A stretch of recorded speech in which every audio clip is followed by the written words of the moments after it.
WIIFTBPM. WIIFTBP. Media's just for you and me. WIIFTBP. Media's just for you and me.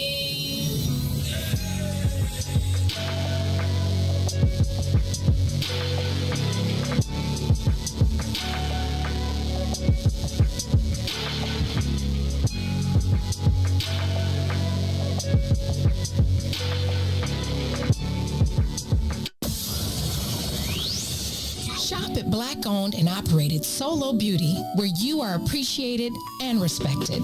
Located at 8158 South Cottage Grove, Solo Beauty can supply all of your black hair care needs. Solo Beauty is open from 11 a.m. to 8 p.m., Tuesday through Saturday. Jackson. If you could make up a social media holiday, what would it be? Randy said National Don't Let No One Put You Down Day. No one. What you gonna do? So when they say something crazy, you slap them? Be like me said. Randy said a Jukathon Day. Man, we about 60 years old. I be done had a heart You gotta get your heart rate up. Okay, not that far. All right, Mario said my favorite one. My friends and I do what we call National Call Off from Work Day. As a business owner, I don't. You don't like that? Yeah. I don't like that one. Because I'm the boss of this thing. We got Marcus Garvey Day from Remy too. Oh, Marcus Garvey Day. All right, what will we do on Marcus Garvey Day? Call off from work. I'm gonna need you to go ahead and come in tomorrow. That would be great. Okay? Yeah, right. Every black holiday has something to do with calling off from work. You're cool. I'm out. How about National Join a Positive Black Organization Day? Because I don't want to be recruited. I don't want to be recruited and the brothers be like, thank you. Thank you. How about National Tell White People the Truth Day? Tell them how you really feel. You can't handle the truth. Why don't we call that National Black People Get Locked Up Day? I'm going to tell them there's an African-American man threatening my life. Hello. The most dangerous show in the morning.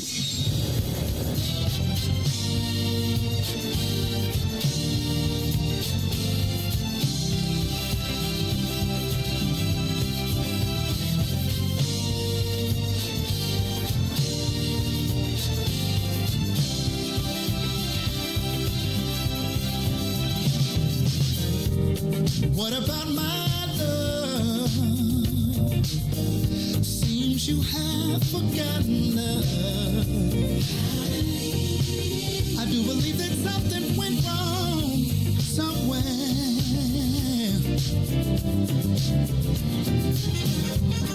What about my feelings? Do they mean anything at all? You got me so in love, I'm too blind to see. And that you got my love, now you wanna put me down. And that you got my love, got me standing on shaky ground.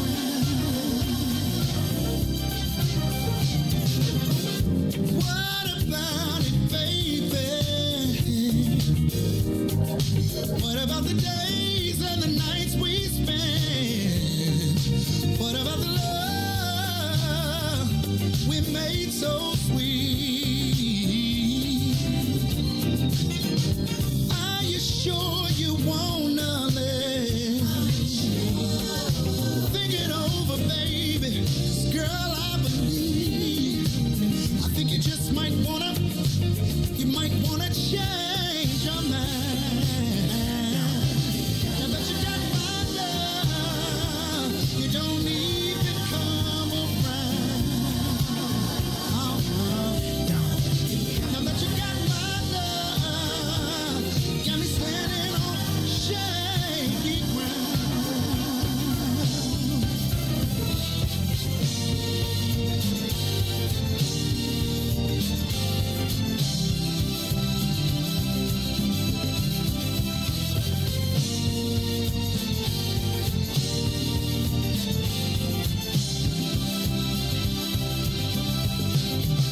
What kind of way is that to treat your man?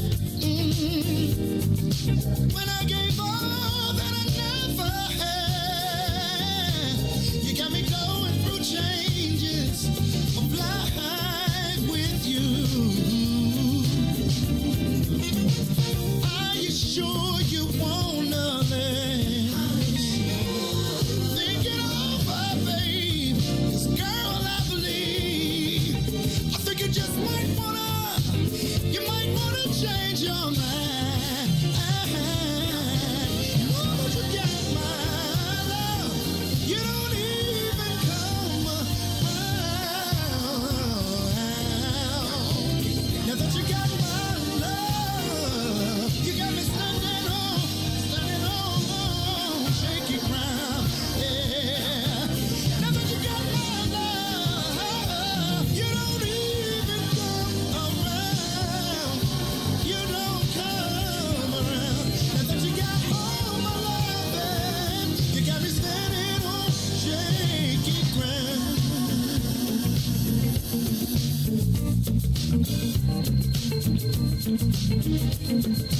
Put your hands together. Put your hands together.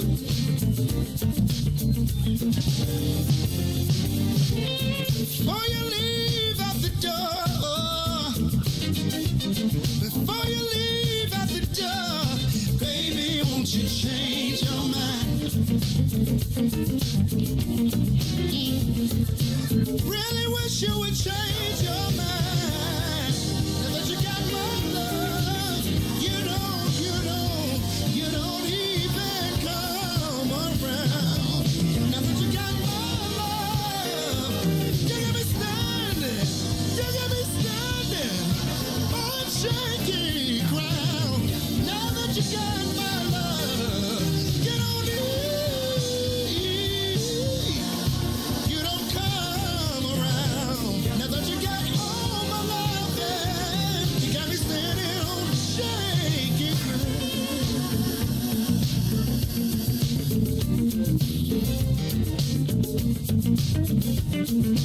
Put your hands together. Put your hands together. Oh my, I had a conversation with her. This is how it went. Before you leave out the door,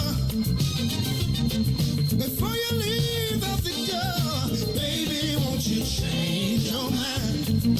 Oh, Lord have mercy.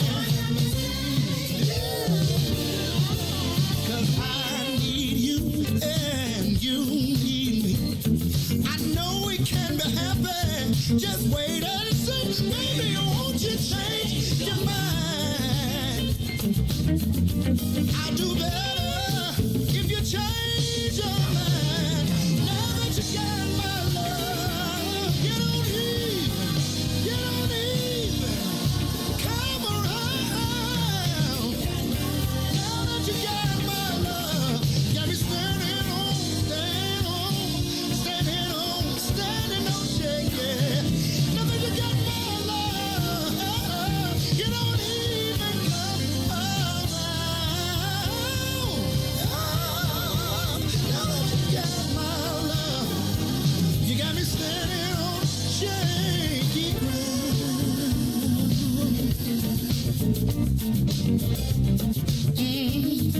Baby, won't you change your mind? Baby, won't you change your mind? Oh, no. I've been hoping, baby. I've been praying, baby. WIIFTBPM. You are listening to the most dangerous show in the morning. This is What's in It for the Black People Radio. Maze Jackson. Maze Jackson, the most vociferous advocate for black people in the world. For Ruthie Moore, for Todd Stroger, I am the host of the Maze Jackson Show, asking every single day, what's in it for the black people? And if you don't like it, you can still tell them Maze said, Mayor Lightfoot, man, we ain't accepting that. We ain't accepting that. Let's go. Yeah.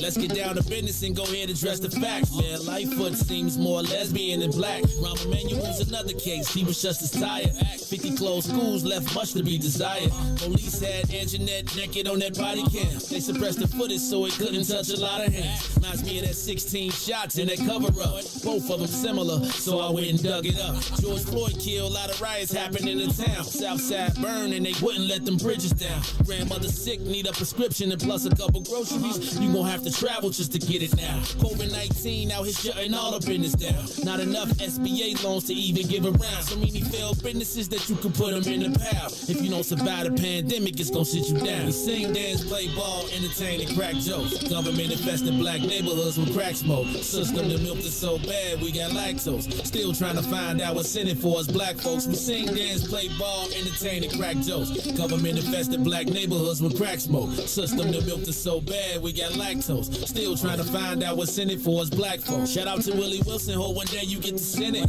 We need some different players in the game to handle business. Too many shady characters like Madigan and Blago. But when you really break it down, it's typical Chicago. City full of gangsters, it's what the land was built on. Same streets with hood legends, DNA get spilled on. Carjackers out here lurking, trying to get they steal on. Looking for a block to put them Hellcat wheels on. Let us give bogus appraisals a red line. Car crackers out here getting minimal fair time. And I'm concealed carry, I stay with the pipe. But Illinois gun laws giving minimal rights.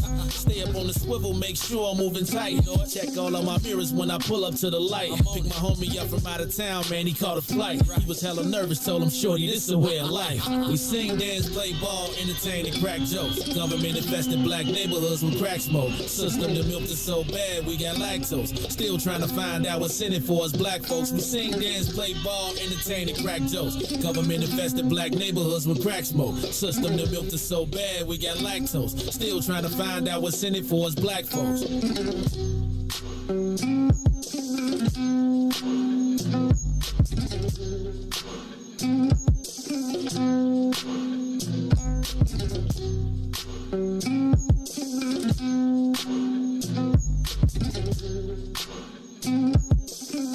Wake up, Chicago! Wake up, world. This is the Maze Jackson Show. I'm your host, Maze Jackson. Got my co-host in the building, Ruthie MFMO. Ruthie MFMO, how you feeling this morning? Yo, good morning. What's up, man? You know what, Ruthie? I kind of like the not. I'm off Monday. Pacing myself. So then you could spread the Monday. You could take the Monday and leave it on Monday, because Mondays, like I'm always nervous on Monday. Tuesday it's like you got a straight up pattern. So if you don't come on Monday, then you can't have the Monday morning on Tuesday, because you almost there. That's what I'm saying. All right, no, ain't even true. There it is, y'all. That's Ruthie MFMO. That's why she MFMO, right? You stop saying that. Why, your mama be listening? I'm sorry, Mom. You know she be listening. You know what? Well, how come I don't ever see her? YouTube. Because she be on YouTube. You know everybody listen on YouTube when they don't want to be known. Oh, that's where you can make up your anonymous. That's why we always be getting the Russians be hitting us on YouTube. You go through your YouTube comments, it be like, I'll be like, what the? Yeah, and then shang dong dong dong. You gotta delete them. I do delete them, but then they just keep on coming back. It's like once they find you, they be on you on YouTube. They be like, I be like, golly, man, leave me alone, China. Next thing, then the Nigerians be like, I am a poor, lonely woman, and I cannot feed my children. Then it'd be like, Dr. Sabiti told me to take the AIDS drug, and you can call him right now, and everybody, it'd be all over. All them being like, we get trolled everywhere. Like, and then that's on top of the haters. But if they can flag your post for saying something crazy, why can't they take away those worrisome, fake spam comments? Well, see, I feel like some of them don't beat us. That's on YouTube. On Facebook, they got a whole profile, so they done took the time. So when you click, they got 4 hungry children on the other page. When you click it, you be like, it's crazy. Dang, man. And how people can mirror your own Facebook page and be talking to your people. Oh, man. Man, one day I was almost thought I was going to have to beat my daughter. I was like, hold on. Scary. Turns out that it was not her profile. Mm-hmm. Like, and it was like that. And she literally was like, I was like, I don't even want to hear, you know how your parents don't believe you when you want to give them, I couldn't give her a whooping, but I sure was hot. And she was like, and I just was like, and she was like, it's not me. I'm like, yeah, okay. And then she showed me like it was literally a fake profile. Like, it's amazing to me though, the lengths that people go on Facebook. I ain't gonna even lie. Cause the funniest thing to me is if you don't mess with me, why you make a fake profile to come watch what I do? You ever see that? That like people do that all the time, and then it's like the funny thing is they be talking in their own voice, so you be like, dog, you know it's you, right? You only got 3 lines, so if you gonna use them, you gotta spread them out, cause then it make us know who it is. Yeah, I don't know, man. This Facebook, this universe, in this world is just crazy. All right, that's Ruthie Moore.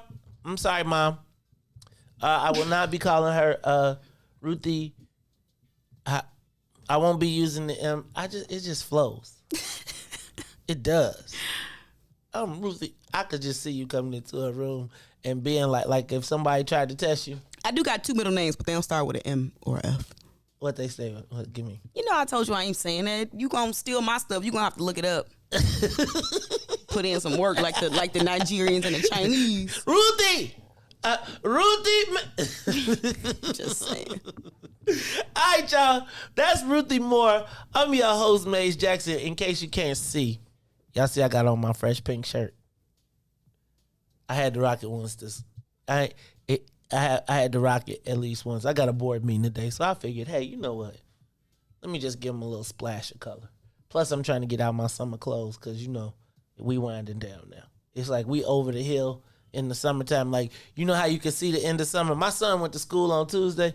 Let me just tell you, his photos just like, for real, y'all, like it ain't even the 18th now and I'm back in school. He was not very happy. Mm-hmm. That's why I was like, when I saw him do that, I was like, oh yeah, let me go through my summer clothes that I ain't worn and just make sure I get at least one use out of them while I'm doing my thing. All right, Ruthie. Boy, you know I sprayed everything down, so you should fit. Does it smell clean and fresh in here? Sure. You know why, Ruthie? Because when I come in on Thursday mornings, I spray everything down. I shine. I wipe down everything. Because, you know, when I flick on and I don't see no plastic on the chairs on Wednesday nights, then you know something is up. Hey, y'all. So let me tell y'all something. Do not be tagging me at no 9 o'clock. Y'all know I be half asleep. And people be, Maze, you got to fix this. It ain't right. We can't see. We ain't here. What? Look, y'all, I told you I can only do the show once a month because I be in shock.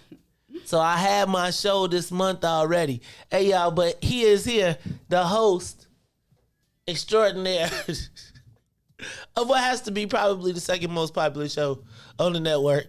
Because y'all nasty, that's why. Really? Like, I'm going to tell you. People really want to talk about stuff, but they be scared to talk about it, so they need somebody else to do it. So that's why you got to tune in on Wednesday nights. My man DJ Reese the Ruler and Week Izzo Wednesdays. Reese, how you feeling today, man?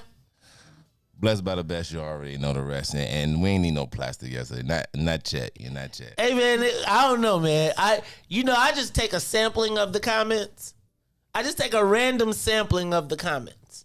And when I take the random sampling, I'll be like, oh, yeah, it was a hot show. Hey, we had some call-ins yesterday, so like I hooked my phone up to the Rogue, and I got like another number attached. So like Bootsy called in, Jeanette called in. It was. I told y'all because people we want to be talking about stuff, but I promise you, in another life,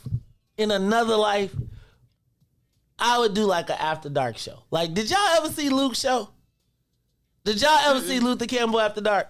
Now I know that's extreme. I probably wouldn't be that extreme, but I feel like there is okay, I know this is gonna sound really crazy, and I'm not gonna go too much further down this path at all.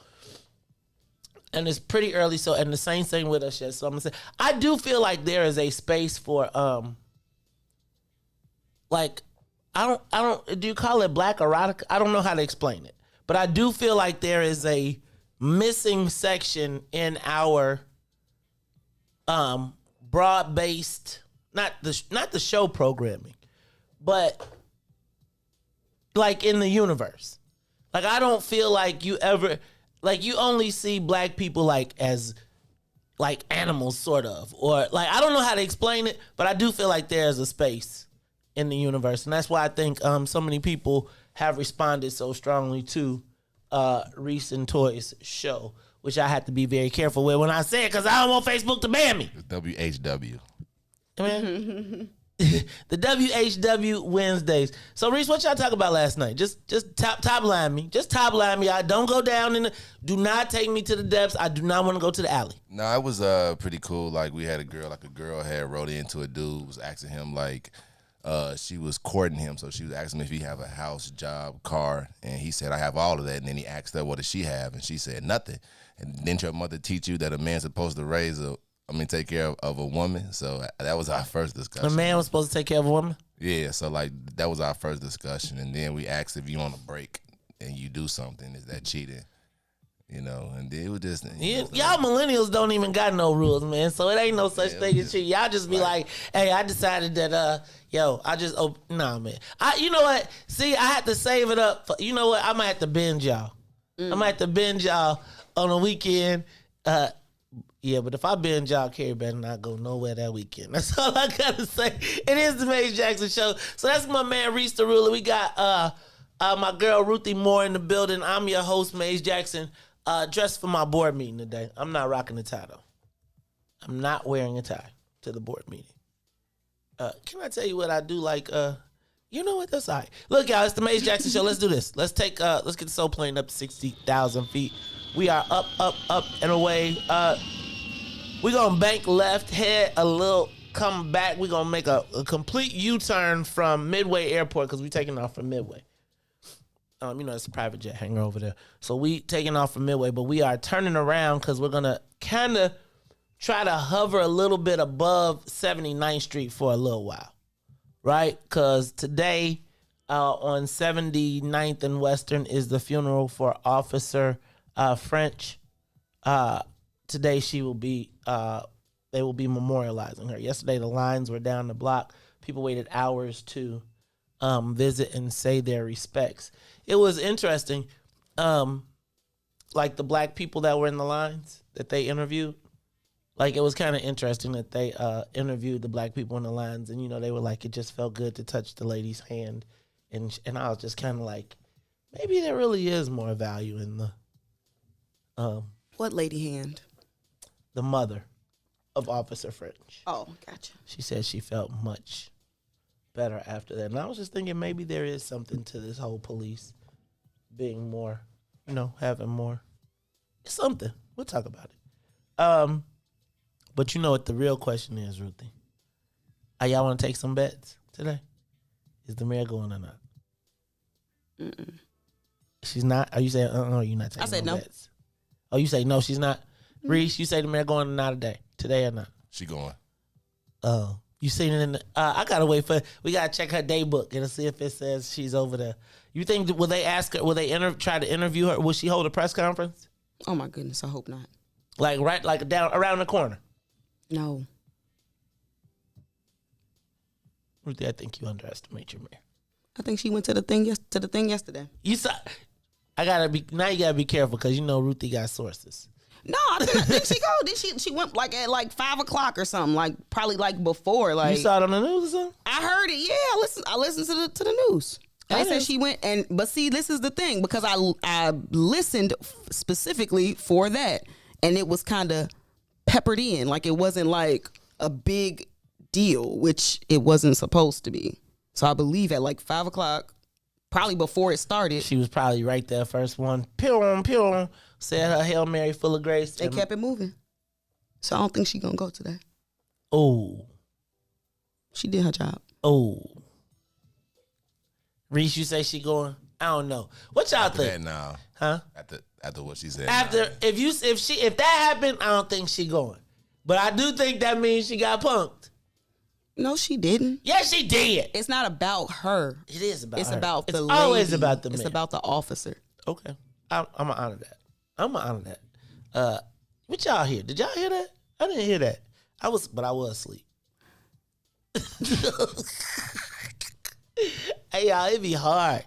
Ruthie, I'm getting old. I'm getting old. You gotta pace yourself. Ruthie, I am literally getting old. Like yesterday, so this is what happened yesterday. I'm gonna tell y'all this secret.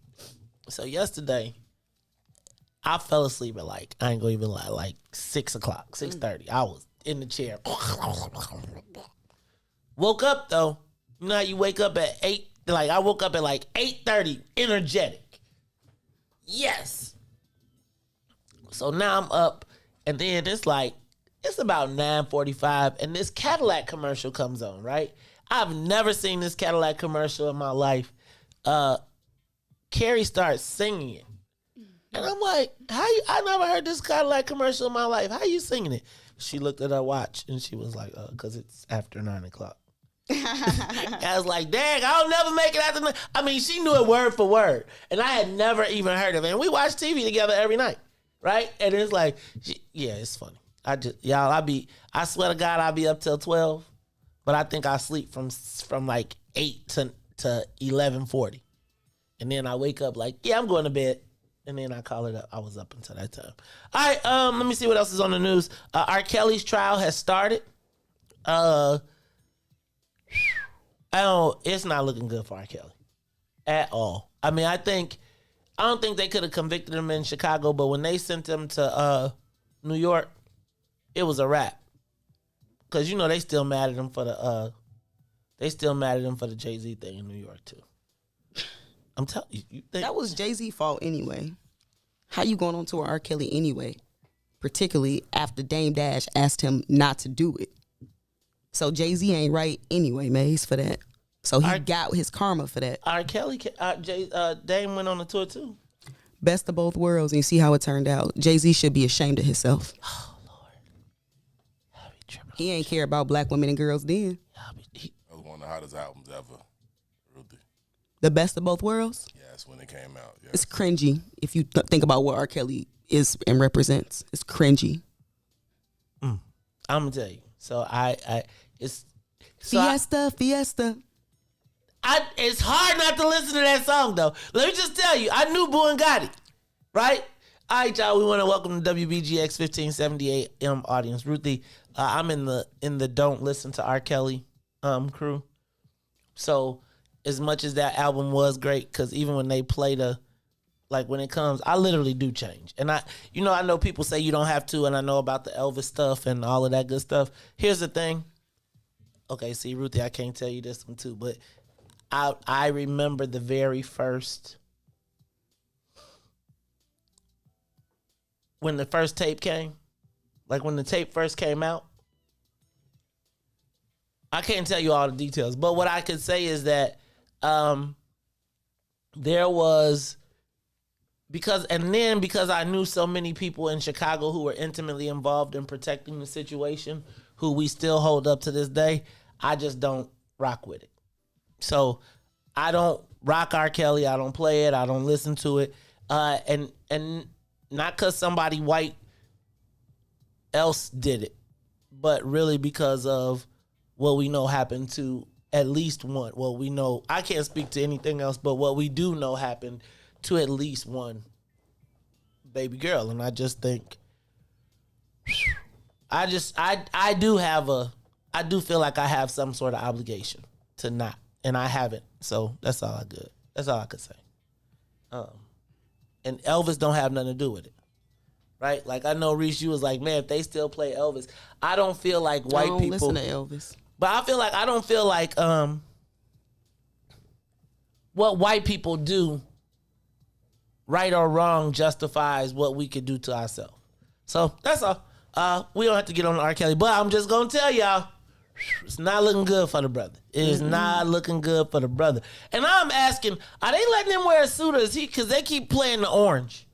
Please tell me the man is in a suit, going to court, like, or Ruthie, like, I don't care if he came in his birthday suit. I don't need it. I honestly don't.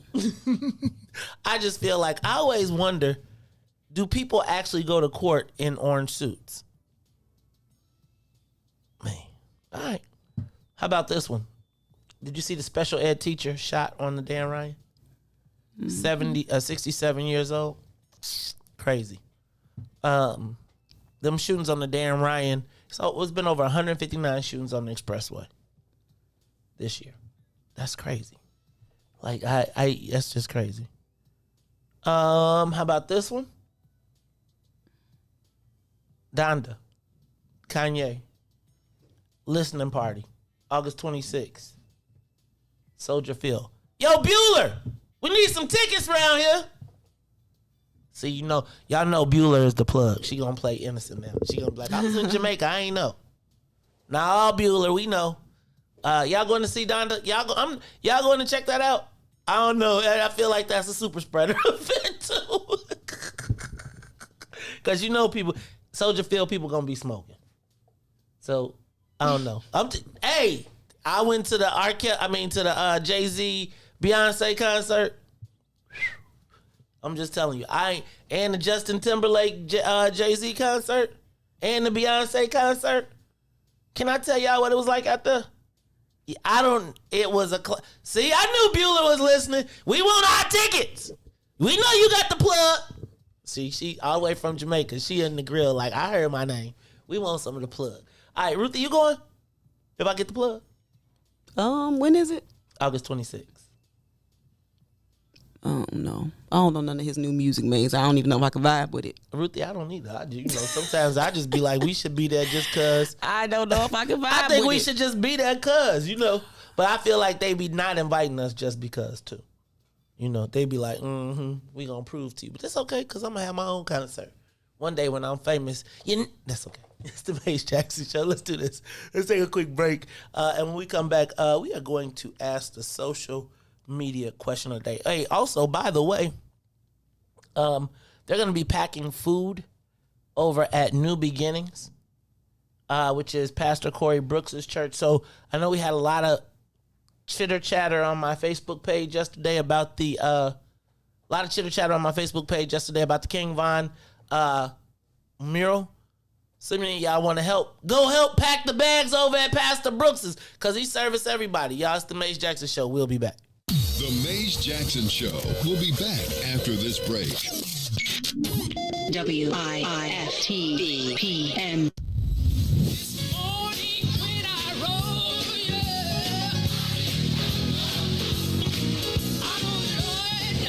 Church Chicago's Power Hour.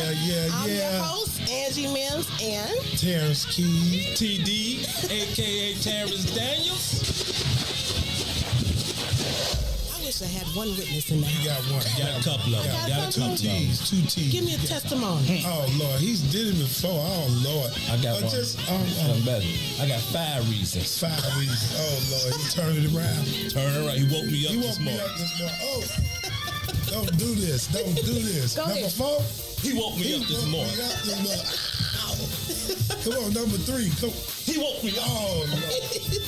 He woke you up. That thing can touch you, but one of them 5s will get you. What's the second one? He woke me up. Yes, sir. Yes, sir. Oh, my God. And the number 1 reason. Number 1. Final answer. He woke me up this morning. He woke me up this morning. That's a testimony. That's a testimony.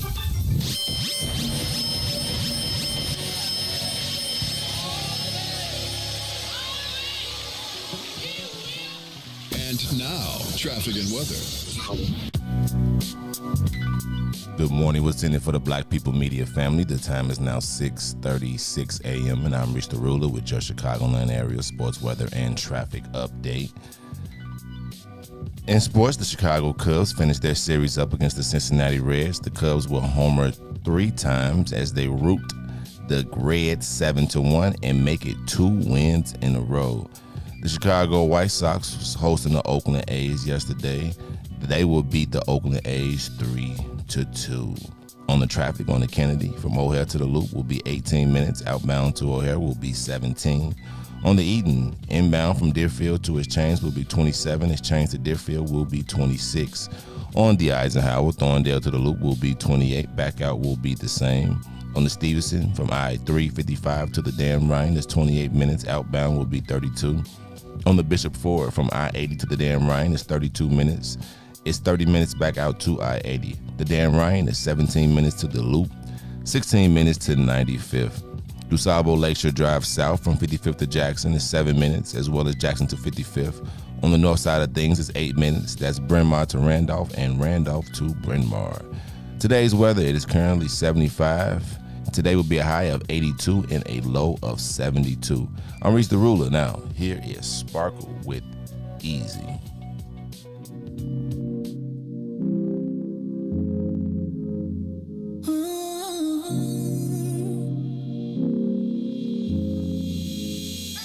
You see me, you see him, my best friend. He hold me down like ankles fighting the waves. A partner to my crime, yeah, I do time. Till I'm with you, I'll be counting the days. Yeah, ooh, been through so many things, but we always get through. Yeah, ooh, it ain't always perfect, but it's worth it. This is deeper than the surface. If I said I didn't love you, you would not know I've been frontin'. Wiped all my scars away like it was nothing. Took the parts of me I tried to hide to make them something, like it was nothing. Ooh, so much, baby. Ooh, you know you drive me crazy. Ooh, you give me peace of mind. Ooh, let me tell you why. You make it easy, say, to take it easy, say, feel so easy, say, easy to love. Say, to take it easy, say, feel so easy, say, easy to love. I never thought that I would give it to you, but now I don't think it's the time I won't do it. I think it's cause the way you talk to me, know how to say it without making me feel little. You're gracious even when you pop off on me. When you get done, I got a little something to drop off on you. Because you earned it with the time you took to put it that way. You got me liking to get put in my place. If I said I didn't love you, you would not know I've been frontin'. Wiped all my scars away like it was nothing. Took the parts of me I tried to hide to make them something, like it was nothing. Ooh, so magic, baby. Ooh, you know you drive me crazy. Ooh, you give me peace of mind. Ooh, let me tell you why. You make it easy, say, to take it easy, say, feel so easy, say, easy to love. Easy, you make it easy, say, to take it easy, say, feel so easy, say, easy to love. You make it easy. You make it easy. You make it easy. Back to the Maze Jackson Show. You are listening to the most dangerous show in the morning. This is What's in It for the Black People Radio. Maze Jackson. Maze Jackson, the most vociferous advocate for black people in the world.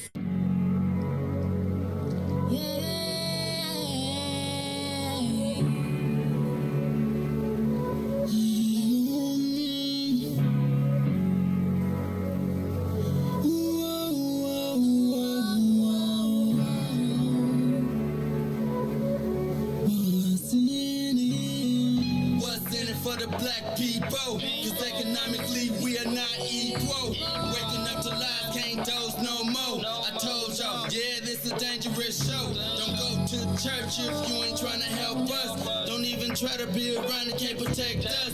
We see the lies now other politicians. We need money and no symbolism. It's Maze, it's Sonia, and Ruthie, and Todd. Explaining how we all come from God, giving us tools to beat the odds. If we're united, our movement gon' stop. If they ain't trying to help us, they ain't trying to do nothing. We gotta do something, we gotta stop running. It's time to confront the problem. Really, you expect your oppressed to solve them.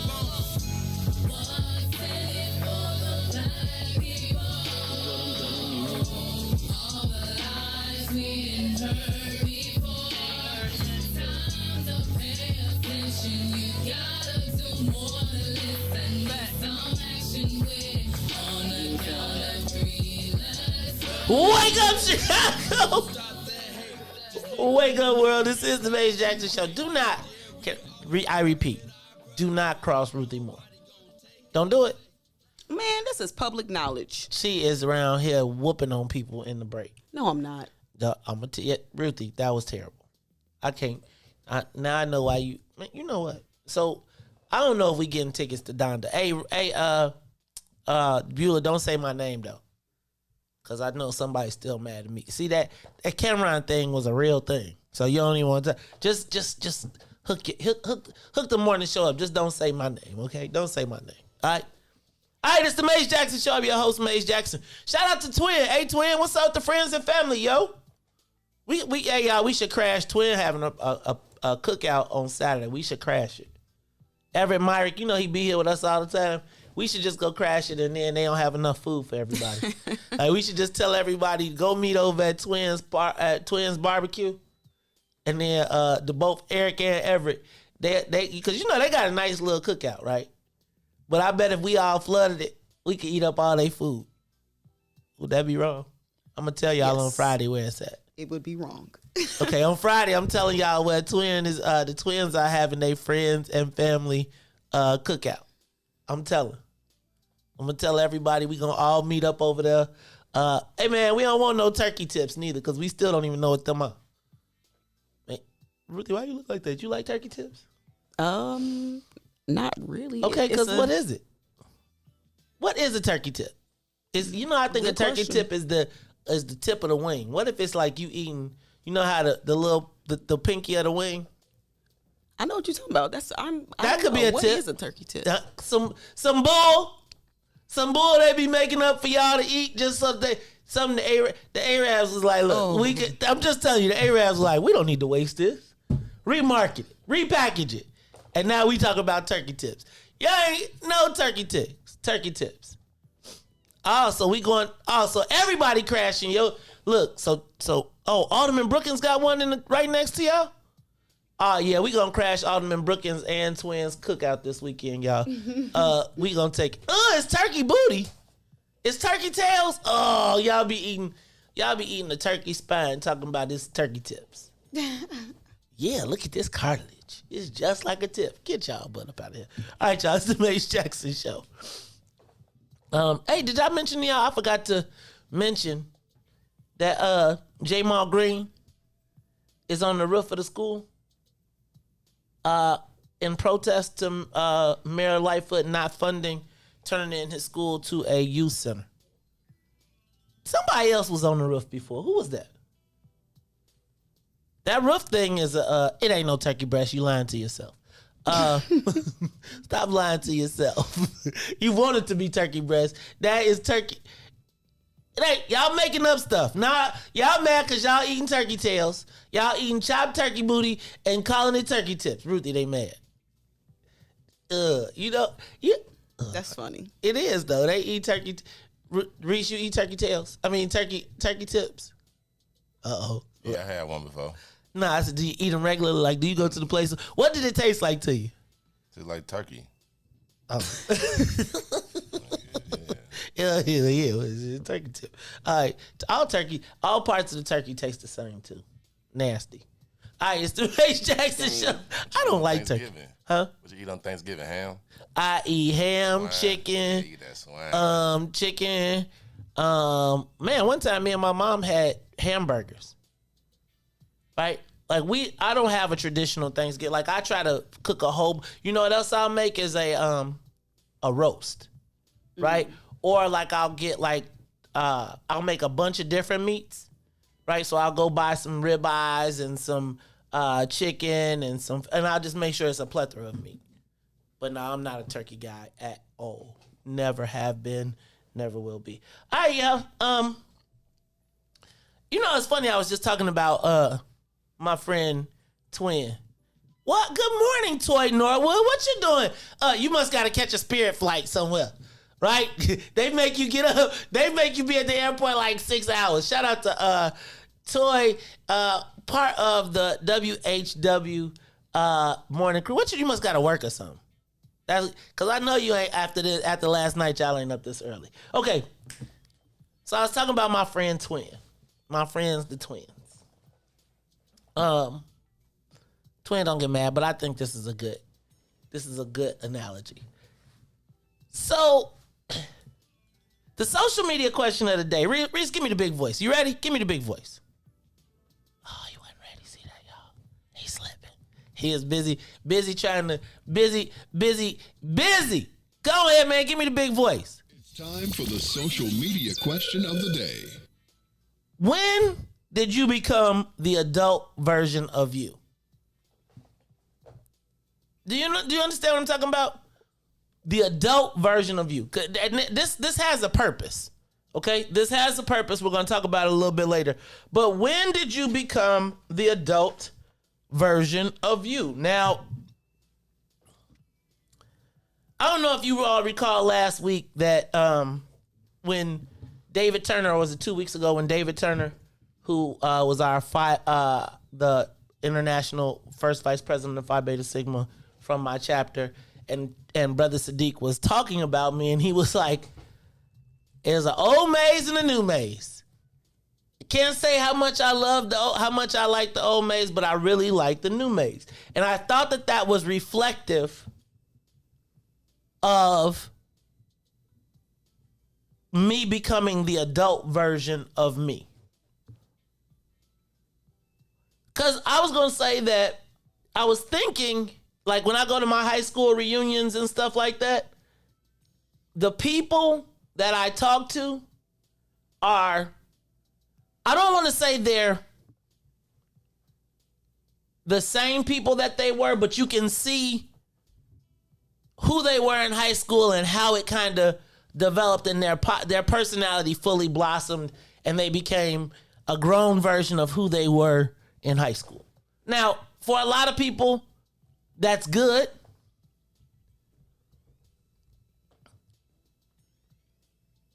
It doesn't always have to be. I think that for myself, right? I fought all the time in college. I probably was very much influenced by music, drugs, not drugs. That was my cousin. Lifestyle, a whole bunch of things. And I don't believe that I finally became my adult self until about 35 and really 40. When I settled into who I was and who I was going to be. And all along the way, I was trying to figure it out. That means that I probably still participated in parts of my youth that were detrimental. You know what I'm saying? And I'm curious to know, when did you Reese, open up the phone lines. Because I want to know when you became your adult self. I was telling you, like, I have some friends, I was going to say Eric and Everett, I ain't going to say them, but Eric and Everett. Like, I could tell you that I think they was fighting well into right up to 40. Like you could, like, literally, and I still say that given the right circumstances, you still could get a punch in the mouth. I'm not fronting, right? Now I'm going to say that like when we was 20, that could happen any day. Like any day, any minute, you just went somewhere, you knew it was going down. Somebody was going to get 30s, it slowed down, but you still could get it. I think like in the 40s, we started to get, and I'm saying that we all, if it went up, it wasn't going to be, well, I had to sit it out. I tried to break it up. We was all probably going to get in it, or we all stayed out of it. When did you become your adult self? Not just did grown stuff. Cause I feel like I was doing grown stuff in high school, right? Paying bills, going to work, 40 hours a week, sometimes 60. But like when you settled into who you were, where you were like confident and you weren't necessarily trying to prove or figure out who you were. I don't know if I'm saying that right. Give us a call, 872-259-7474. Ruthie, when did you become your adult self? I'm still getting there. I have so much runway to become whoever I want to become. I wholeheartedly agree. So I'm still getting there. But I think rites of passages are important. And I think that in our culture, we should put more of a concerted effort on actual rites of passages. Because we do them like, you had your first drink. Like we do rites of passages, but I think we should incorporate them more into our culture and I ain't gonna say in a more positive way, but you know, in a more, I don't know, in a more like with more attention being paid to it. Like we got like, you know, we use like graduations. That's why black people, you see all the balloons and the flowers and the bullhorns at the kindergarten graduations, because we believe in rites of passages. But I think we should put them into like maturity, like bar mitzvahs. You know what I'm saying? Like that concept. Yeah, where you been hanging out? What the heck is a bar mitzvah? You know what I'm talking about. Do the people though? Like stuff like that, like, you know. So you know what? There's a song on the Jay-Z Kanye album. I know y'all gonna be like whatever, but on Watch the Throne album, where he talks about black bar mitzvahs with his son and like the rites of passages and all of those things. I'm asking this because, and it's gonna lead into something else a little bit later. Cause I would tell you that if you were to track Maze Jackson, probably up until age 40, there was a trail of, I was an adult kind of officially, like, I had my own house, I paid my own bills, but I don't know that I had completely settled into who I am and into my maturity. And I don't think that I really started to live, like I had a bunch of accomplishments, but I don't know that I was confident in who I was as a person. My perfect example, I think Reese and I was talking about this yesterday. I said that my favorite vehicle that I ever had was my Lincoln Navigator, right? And I had a Lincoln Navigator when they was fresh. They was out, you know, it was when 18s was the biggest rims that you could get. And I remember listening to Jay-Z and Imaginary Players, right? And the difference between a 4.0 and a 4.6. And even at 30-something, I was influenced to trade the car in for the 4.6. And all that was playing in my mind was that song. I'm asking some of this because I want to know what are the influences to getting you to adulthood, and how do you know when you're there? Depends on your paradigm. Like you see in the comments, some people say when I had a child. Mm-hmm. There are certain things that people define as their rites of passage into adulthood. Sometimes those things are not defined for us. You might have got kicked out of your house when you was a certain age, so that's your measurement for, that's when I became an adult. You might have went to college, and that might be your measurement. You might have got married. Like, it's so many different, you might have went to jail or got out of jail. But see, that's my point. Like, and that's how you define, like, your rites of passage. But what if we actually put forth concerted rites of passages for our culture? I think you're right. I mean, I would tell you that I do believe that in some worlds, in some aspects of our community, going to jail is a rites of passage. And like, there are some people that are like, if if you went to jail, they're like, oh my God, the world ends. There are some people that say you got locked up and they be like, hey man, welcome to the real world. You know what I'm saying? And I'm trying to get somewhere here. And so I'd love to hear from you. When did you become the adult version of you? And then let me ask you, is there a point for some of you on the older, like when you finally feel like you got it right or you're getting it right? Because I would tell you that I probably became the adult version of me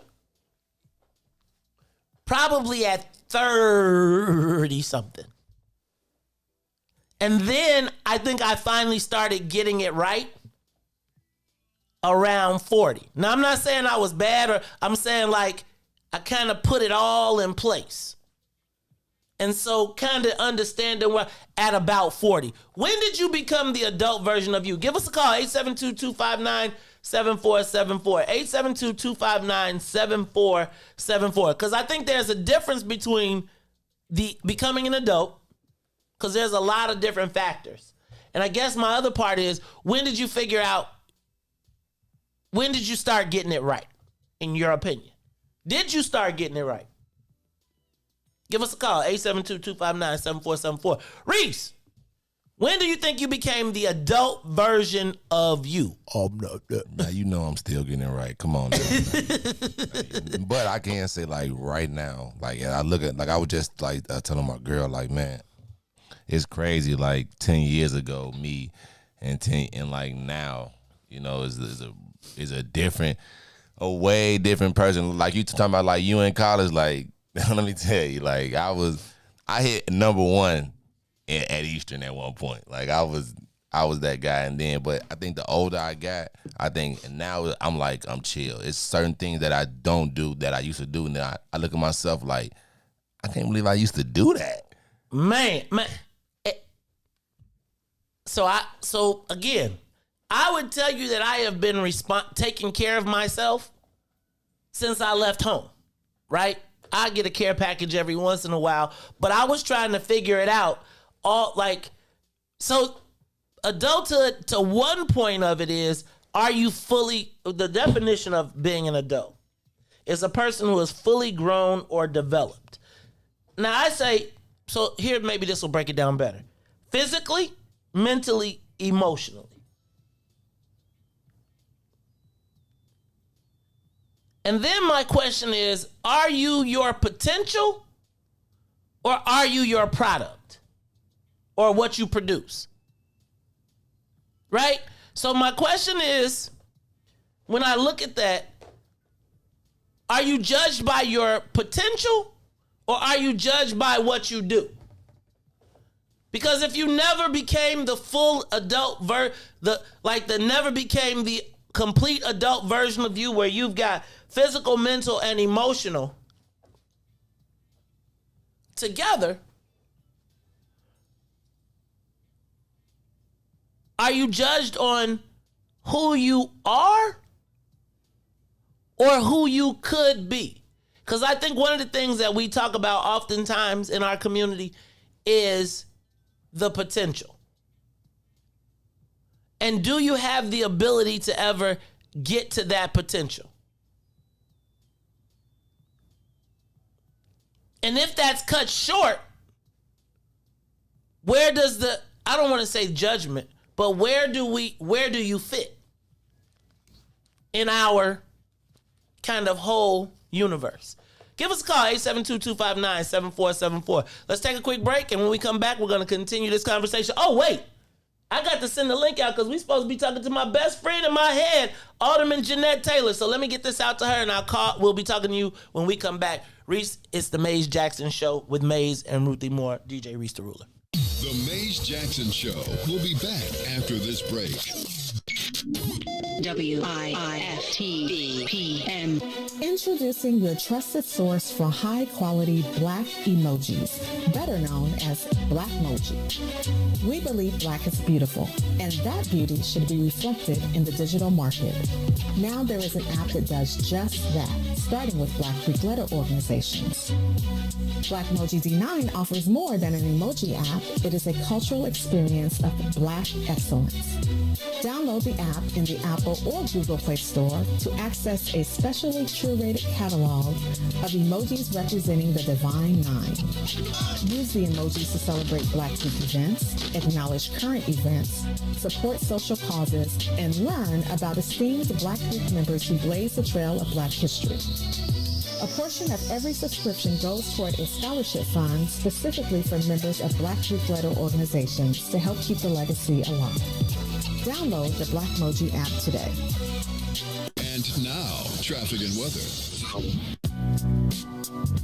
Good morning. What's in it for the Black People Media family? The time is now 7:01 a.m. And of course, I'm Reese the Ruler with your Chicagoland area sports, weather, and traffic update. The Chicago Cubs finishing up their series in Cincinnati against the Reds. The Cubs were homer 3 times as they root the Reds 7-1 and make it 2 wins in a row. Let's go, Cubbies. The Chicago White Sox beat the Oakland A's 3-2 as Luis Roberts would get 3 hits and 2 RBIs to lead the White Sox yesterday. Now over to traffic. On the Kennedy, times are going up. O'Hare to the Loop is 30 minutes now. Outbound to O'Hare will be 20. On the Eden, inbound from Deerfield to Exchange will be 35. Exchange to Deerfield, 26. Eisenhower, Thorndale to the Loop will be 43. Back out to Thorndale, just 37. On the Stevenson, from I-355 to the Dan Ryan, 40 minutes. Outbound will be 34. Bishop Ford, I-80 to the Dan Ryan is 39 minutes. 29 minutes back out to I-80. On the Dan Ryan, it is 22 minutes to the Loop. 16 minutes back to 95th. DuSable Lakeshore Drive South stays in that 7. 55 to Jackson. Jackson to 55th. On the north side of things, Bryn Mawr to Randolph, and Randolph to Bryn Mawr is 8 minutes. Today's weather is currently 75. Today will be a high of 82 and a low of 72. I'm Reese the Ruler. Now, come on, y'all, get addicted with Slick with me on What's in it for the Black People. I mean, I know that you're here with me and everything, but since you just left a few hours ago, I've just been going crazy. And I done come to realize one thing.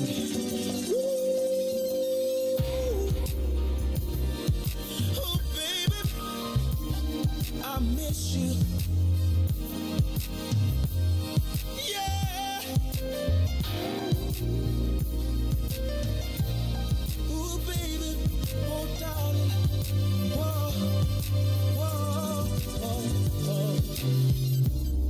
Your love must be some kind of drug, baby, 'cause it just keeps on calling me, and I just need a hit of your love. It's got me shaking and feeling for your touch. Baby, of you I can't get enough. It feels like I done OD'd on you, babe. I'm addicted for you. Can't stop loving 'cause I can't get enough of you, babe. 'Cause I'm so addicted to you. This must be love. 'Cause I can't get enough of your love. I'm so addicted. Can't stop. I need you right now, baby. I'm so addicted to you.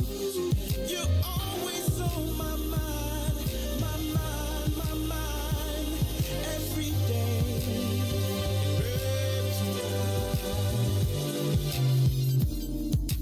It's been too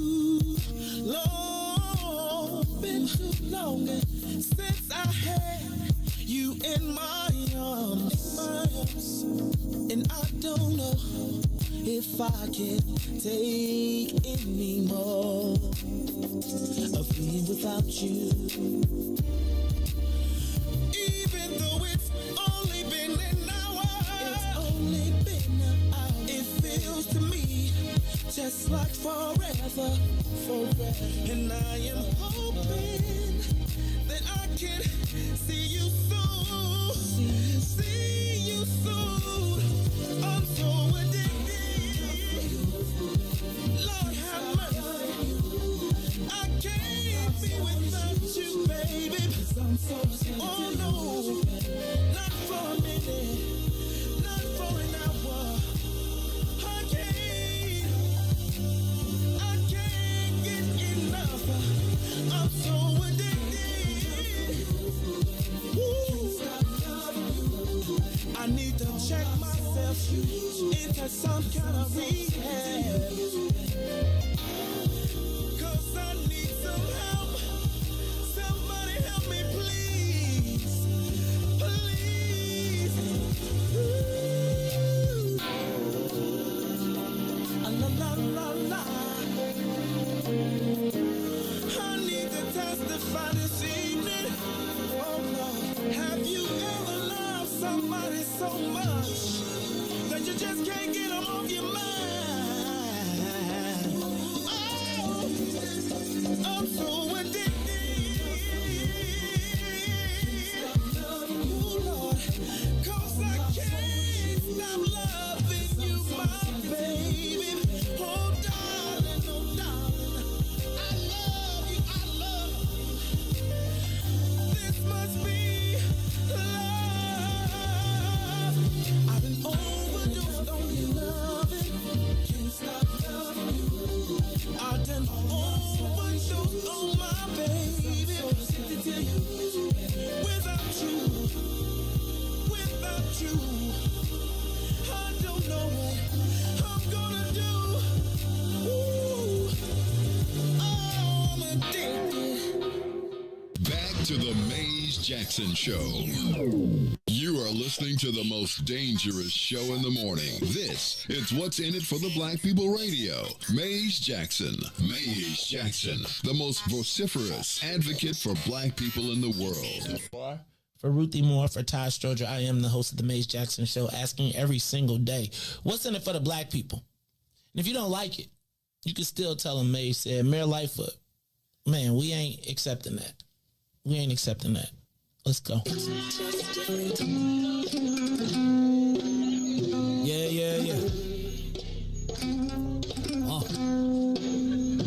Let's get down to business and go ahead and address the facts, man. Lightfoot seems more lesbian than black. Rahm Emanuel's another case. He was just as tired. 50 closed schools left much to be desired. Police had Jeanette naked on that body cam. They suppressed the footage so it couldn't touch a lot of hands. Reminds me of that 16 shots in that cover-up. Both of them similar, so I went and dug it up. George Floyd killed, a lot of riots happened in the town. Southside burned and they wouldn't let them bridges down. Grandmother sick, need a prescription and plus a couple groceries. You gon' have to travel just to get it now. COVID-19 out here shutting all the business down. Not enough SBA loans to even give around. So many failed businesses that you can put them in the pile. If you don't survive the pandemic, it's gonna sit you down. We sing, dance, play ball, entertain, and crack jokes. Government infested black neighborhoods with crack smoke. System that milked us so bad, we got lactose. Still trying to find out what's in it for us black folks. We sing, dance, play ball, entertain, and crack jokes. Government infested black neighborhoods with crack smoke. System that milked us so bad, we got lactose.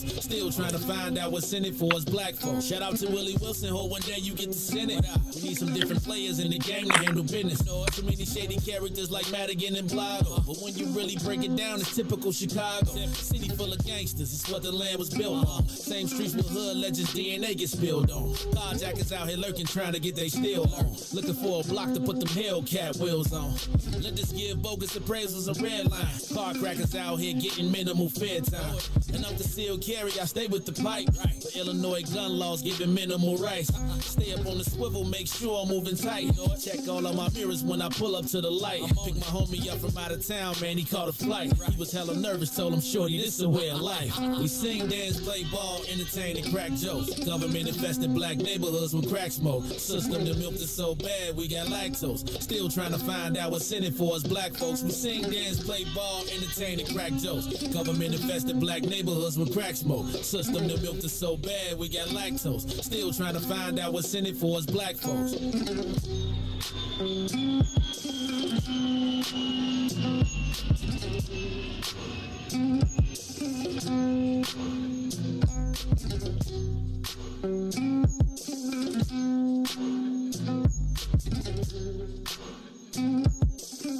Wake up, Chicago!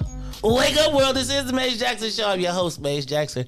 Got my co-host, Ruthie Moore, DJ Reese the Ruler. Reese, Ruthie Moore, let me have it again.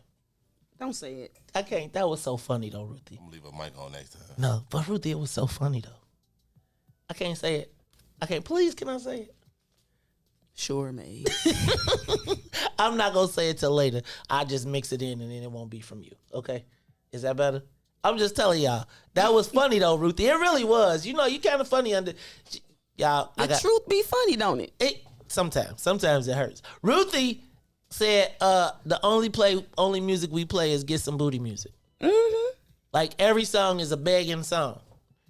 Like, I'm so addicted to you. Let's throw back. What's Dante? I can't even remember now because I done threw everything. What about my love? She said, look, man, we gotta get some. They all kind of sound the same. It's like, see, that, because Ruthie, it's like all the music, it is kind of like, let me get some music. We're gonna have to break it up. We might have to throw some other stuff up in here. We might have to throw a little, we gotta put a hip hop, we can't even put yoga in that in because it'd be, let me get some, y'all be tripping, man. Like, really, like, I was like, you know, I've been in here grooving. Y'all know this. Y'all be paying attention on the break. I be singing. I be doing my thing. I told you, if I could be a singer or Jay-Z, I'd be a singer. Right? And you know how much I like Jay-Z, but I'd rather sing. And if I could sing, y'all be mad because you see I be in here singing like nobody's listening. Ruthie be making faces. I be like, I'm so addicted to you. Right? I be singing and she be like, this must be. You know, I be lip syncing up some stuff. You be getting it. Reese too. Reese done got comfortable. I told you we gonna have to put some plastic on these chairs because Reese around here, he getting, Reese, you R&B or hip hop? You probably juke. Both. R&B, I grew up. See, me too, man. If I could be an R&B, if you could be Prince or Jay-Z, who you going? Definitely, probably. I'm gonna take Prince, even though that Jay-Z is my man. But I'm gonna definitely. Yeah, I'm Prince too. Prince, yeah. I gotta be Prince too. I gotta do the Prince thing too. All right, y'all, it's the Maze Jackson Show. Maze, Ruthie, DJ Reese in the building. Todd just said busted, huh? He ain't gonna call. He just gonna. Todd, hey man, don't be sneak watching. You be watching and then don't be showing up to work. All right, y'all. Hey, I'm gonna tell you what. When it comes to politics in Chicago, y'all know, my man is Alderman Burnett in the 27th ward. But if I had a best friend in my own head, politically, like, this is it. She is it. Every time she opens her mouth, every time she talks, and I'm gonna tell you, I started out feeling some kind of way because I'd be like, socialist this, socialist. But I'm going to tell you what, when it comes to somebody who says what I'm feeling in the moment, there's probably not anyone better than my best friend in my head who was with us this morning, who I think I might have woke up. But I'm going to tell you what, you woke up and cleaned up super quick. Hey, y'all, she is here. It is Alderman of the 20th Ward, Alderman Jeanette Taylor, my best friend in my head. How you doing, best friend? I'm good, best friend. How are you? Man, I'm all shook up. I got a lot going on. I got a few topics that I want to talk about today. But first of all, before we even get into it, I want you to tell me something good. Tell me some positive, wonderful things that are happening over there in the 20th Ward, because I know you always moving for your peoples. Give me something good first, because I got questions. The thought that me and the community are digging in So, there were a lot of people in the race for this seat. And after, well, during the time that I was campaigning, I told folks that I would work with the other candidates. And we've stuck to that. So we've dug in and dug to work together. And so I like that the community is well organized in a lot of pockets. And I get to work with them in a way that's different. They get a say so. And so that always goes good in the community. So, and I'm appreciative of that. You know what? I'm going to say I have not heard. Usually I hear all the rumblings and people starting to talk about and plan. And one of the interesting things is, in this case, I haven't heard any of that. Now, I might say that some of the mixer-uppers may not still be around. I'm going to leave that alone. However, what I have not seen is anybody working openly against you. Well, with the exception of maybe your girl on the 5th floor, but that's a whole nother story. We'll leave that alone. Alderman, so I'm going to start here. The Obama Center groundbreaking has occurred, and I know that that's not necessarily in your award, but we know the Obama Center is having a tremendous impact. Where are you at with the Obama Center, and have you guys kind of figured out that, I know there was issues in the community about the affordable housing versus new people coming in. Where you at with that? In a good place, I feel like. It's not perfect. So we passed the Woodline Housing Ordinance that gives protection to people who currently live there. But there's also a line in there that says right of first refusal, which means if you got displaced from the community, there'll be opportunities for you to come back. And so September 11th, we'll have a big community resource fair. Lakeside Alliance, Hire 360, and Chicago Women in Trade are working together around those jobs. And so we're going to bring them together with Kennedy King. The coalition, I was a part of the CBA coalition, which was never against the OPC. It was, we didn't want to be displaced. We know anytime a large development comes to a community, usually Black and brown folks, low income and working families get displaced. And so I'm not saying we stop in gentrification, but we're having a different conversation about what development looks like in communities that have been neglected. And so it hasn't been an easy walk. It's actually been very difficult to get people to understand the type of predators that are preying on the community right now. And so it hasn't been easy, but working with the community probably makes it the best. And so it gets us what we need for our community. Alderman, I'm first of all, there's absolutely nothing in my estimation that we could do to stop the Obama Center, and I'm not in the stop it. And I noticed you mentioned gentrification. I don't know that I'm so much against gentrification. It just seems as though when gentrification happens and the neighborhood gets better, that we seem to have to leave as part of the plan. How are we participating economically in this rebuilding? Because I still feel like once they put the Obama Center in, 10 blocks south of that is where the South Side will start. So I'm still a little bit skeptical. What assurances do you have that we will be able to stay?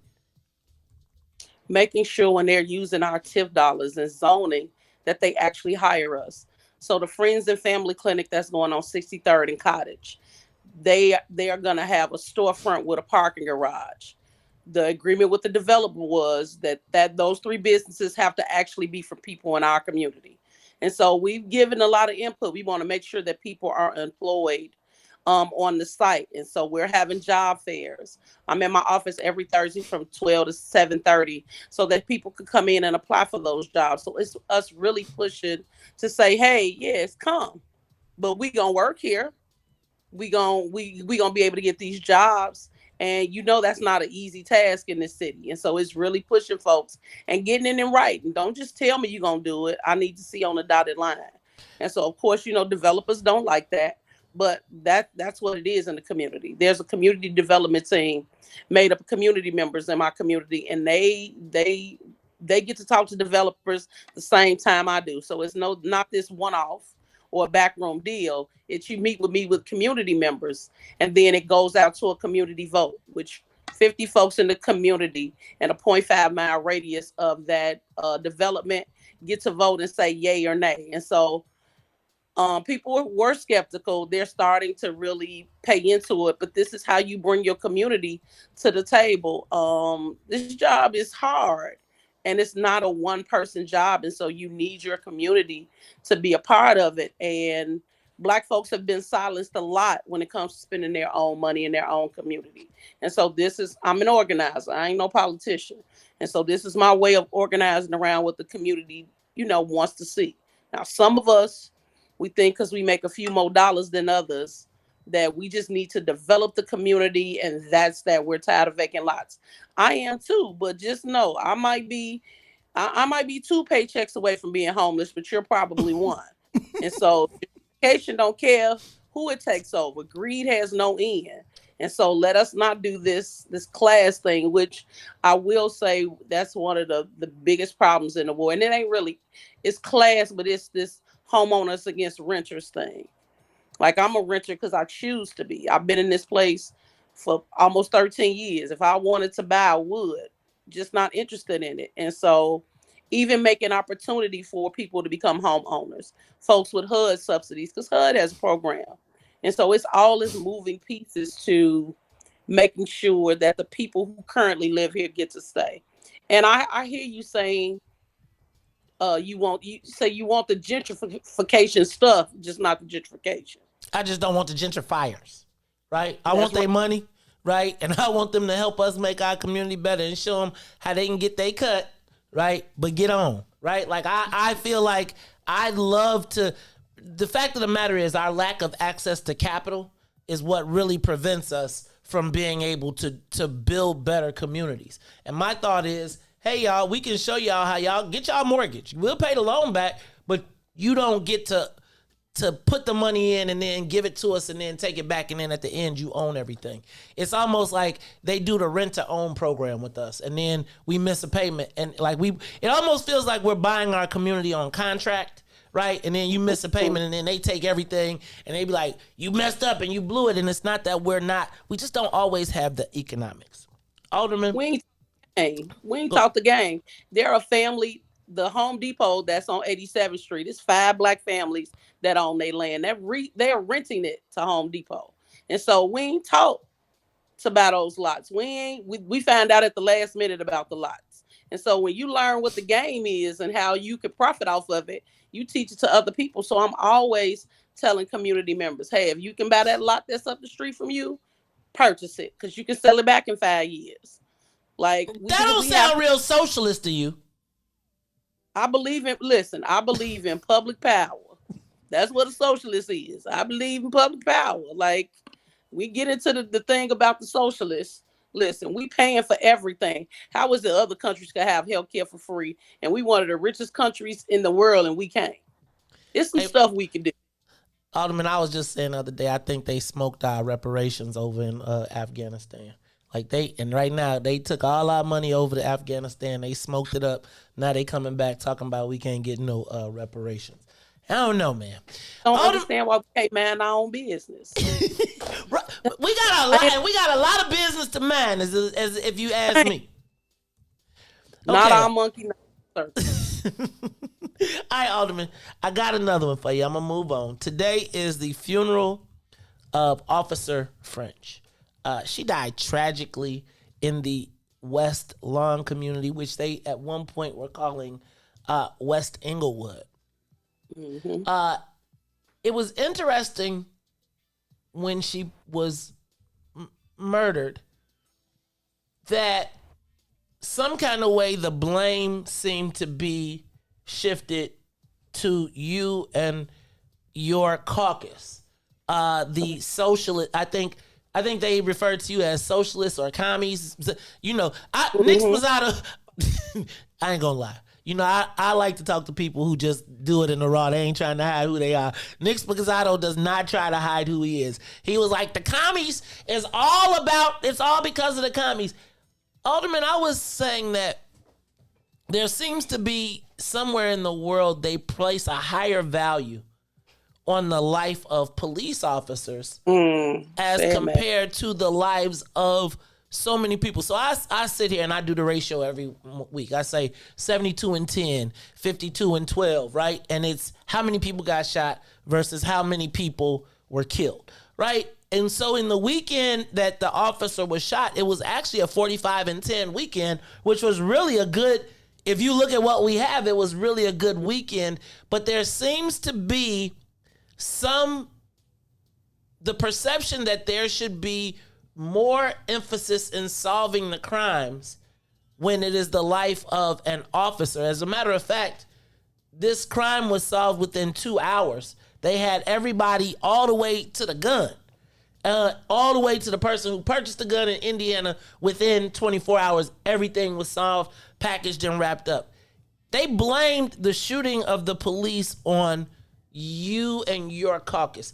Help me understand how they made that connection and how you responded. Because we want accountability. As to what you said, when the police get killed, it's solved in 2.5 seconds. But we got folks whose entire family generation have died and they still don't know who killed their relatives. And so it's the tale of two cities again. And so because we want people to be held accountable, how many police officers in the United States history have been indicted and spent time in jail for killing a black or a brown person? They just want to make it, hold on, Alderman, but they would tell us that they just want to make it home safe to their families. If you complete the sentences, which is, that's why I killed that ninja.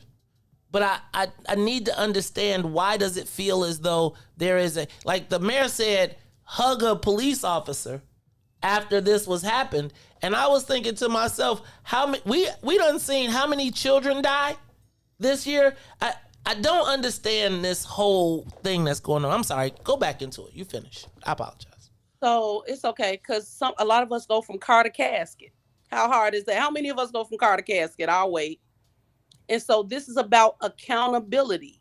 We ain't saying that police are this or police are that, but it's funny how when they do something, it's justified. Look at Adam Toledo, who you saw drop whatever he had in his hand. And he still got shot. You shot to kill that child. He ain't the first. And so the thought that could happen, the problem is accountability. The police are not above the law. And don't get me wrong, I got 3 black commanders and a bunch of black officers that I see on a daily basis. And I remember during the riots, me telling them, look, this stuff is insured. Go home to your families. And we never talk about how bad black officers have it. So you in the middle of Black Lives Matter and then back to blue. How hard is that for them? And so this whole notion about police, listen, we ain't living in a world where we could just say, fire all the police and we can move on. That is not our reality. But they've created these conditions. But let's not act like John Burge didn't force all of these folks to confess to murders that they didn't do. Let's not act like they tried to cover up the Laquan McDonald murder. Let's not act like Rakia Boyd was doing something she had no business doing. Let's not act like Ronnie Man Johnson, all he did was run. And so it's called accountability. And nobody has a right to take a life. I don't care who you are. You didn't give it, you shouldn't take it away. And so it's just this thing of when the police do it and then they talk about the morale is low. It's low because we got y'all on camera beating protesters who were doing absolutely nothing. I remember the George Floyd thing, and even after you saw the entire tape, people kept saying if he only comply. How much more complying did the man have to do? So the man died because of a false call around a $20 bill, and other officers stood around and watched. That's the biggest problem. And it was my problem with, and I'll stop with this. My biggest problem with Eddie Johnson when he was was, I've been in the police force for 20 years and I've never seen any corruption. Well, brother, unless you Stevie Wonder blind, it's something wrong with you. Man, Alderman. So, Ruthie, you over there giggling, sniggling. What you got to say? What you want? You ain't got no questions for her? No, I don't have anything right now. Okay. Alderman, I'm thinking about what has happened with the police, and it just seems to me that the police in this situation, I cannot ever recall a time when a black person was murdered. I done lost you. I cannot recall a time, Alderman, when a black person was murdered and the police stood in solidarity, even if they knew it was wrong. Y'all, I think we lost her. Uh-oh. See, they don't be liking when we be talking that stuff. They like, she talking too much, and you know what else we gonna talk about. So we got to get her back. Alderman, we're gonna wait for Alderman Jeanette Taylor to come on back to us. I think she might have hit the wrong button and dropped off. So I'm gonna go. I'm gonna leave the room, and we're gonna come back to her. Hey y'all, this is Jackson Show. I'm your host, Maze Jackson. We are talking to 20th Ward Alderman Jeanette Taylor. We're waiting for her to come back. But in the meantime, I'm here to tell you, I cannot recall a time, even during the George Floyd uprisings, beyond the chiefs of police who had to make a statement, when the police were like, that was wrong. Like, it was implied, but I can't ever recall a time nobody said, go hug a black man. No, I'm just saying. Like, we watched a murder ad nauseum, and how many times have we watched these murders? Nobody has ever said, show some Anybody say hug Sandra Bland family besides black people? Uh-oh, there she go. Look like we got her back. Hold on one second. Hold on, Alderman. I'm gonna bring you right back. Okay. Alderman, when I went to break, I was asking, have you ever seen a time when the police, right or wrong, have stood in solidarity with black people? Like, whether it's a child being killed or anything by a police officer. When has there been a time when the police have stood with us? I don't know that they have. You see them come to your events in the community. They do good stuff. Like I said, I'm in 4 different police districts. We got some great CAPS officers who do work. Some of the business officers do great work, but never. I haven't seen us stand aside. I've seen us work together. I've seen some good work, but I ain't never seen an officer wave the Black Lives Matter flag. That's just that's not what we are. Like, when you got a situation where you got somebody from the fire department who takes down the Black Lives Matter flag that had nothing to do with him, that was minding his own business, what type of solidarity is there? But I'll tell you what, one of the greatest comedians, Paul Mooney, said, and he's one of my favorites: either we gonna hang together or we gonna hang together. I gotta say that it was tragic what happened to those 2 officers. Definitely. I think that there is a reaction in our community that is not, I said this last week. It's not sorry, but right, because it's like, we know that it was bad what happened, but we also know that the same police officers that we are mourning for would watch Laquan McDonald be shot. We never saw police officers say that was wrong. Like, they might have whispered that was wrong, but they never stood up and said, man, go hug his uncle, go hug his family, go be with those people, because that was tragic. It was, he just wanted to get home to his family, which is, that's why like, nobody else wants to get home to their family. It's crazy to me. Now, Alderman, you are also, so here goes the last one, because I'm gonna ask you to speak on this. You represent the Woodlawn community, where the Chicago police have asked for the King Von mural that is on it's on the Parkway Food Store. It's on the side of the Parkway Food Store. The police are asking for the mural to be removed. Yesterday, I started this conversation. I really didn't realize it was as hot a topic as it is. But I posted it, and it just went crazy. There are opinions all over the place. Talk to me about the King Von mural, your thoughts, And should it be removed or moved? Talk to me about it. What's going on? First of all, just break down the situation, what's going on, and then tell us your thoughts on it. So, of course, we all know King Von was a rapper. Stop. Who No, we called don't. Parkway. No, we don't. Right. Everybody does not know that. So King Von was a rapper who grew up in Parkway, which him and other young people in that community named O Block.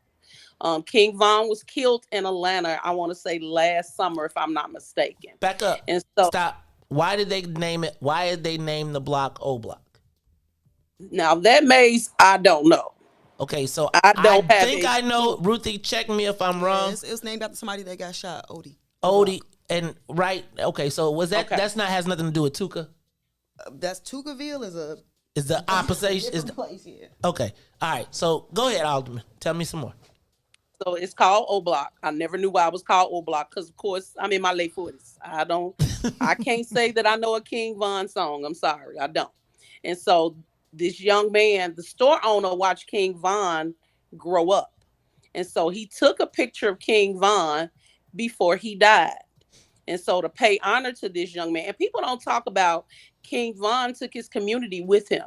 He employed people. Now, whether you like his music or not, there's a whole bunch of other music that people don't like. He fed folks from the community. He employed some of the guys that lived in there, and they respect him. And so his birthday was last week, Monday, and somebody actually drove past and shot into Parkway, which is nothing new. So I don't want us to act like that shootings don't happen in Parkway. The narrative, though, is people from Parkway. And almost all the time, it's not the people in Parkway. It's folks who come to Parkway and shoot in. At any rate, this mural went up, and I received 10 phone calls, and a lot of them were for community stakeholders, and some were the police. Commander called me, another sergeant called me and was like, they want it down. And I was like, the harmless mural where he's sitting smiling with his fingers up, he ain't throwing up no gang signs. He's actually looked like he's sitting in a CPS chair. He is sitting in a CPS chair. Exactly. And so I don't believe in dictatorship. I believe in democracy. And so I wanted to have this conversation around taking the mural down. But to me, wouldn't they be asking us in the 50s to take a picture of Malcolm X down? This is silencing art, because that's what this is, art. And young people have a lot of respect for King Von and what he stood for. But for me, when I put it in context, he ain't no different than NWA. You all are mad because he's talking about the life that he lives and the struggle he had. What did NWA say? Fuck the police. And they told you why they felt that way. We on the church station right now. Go ahead. The saints forgive me. Go ahead.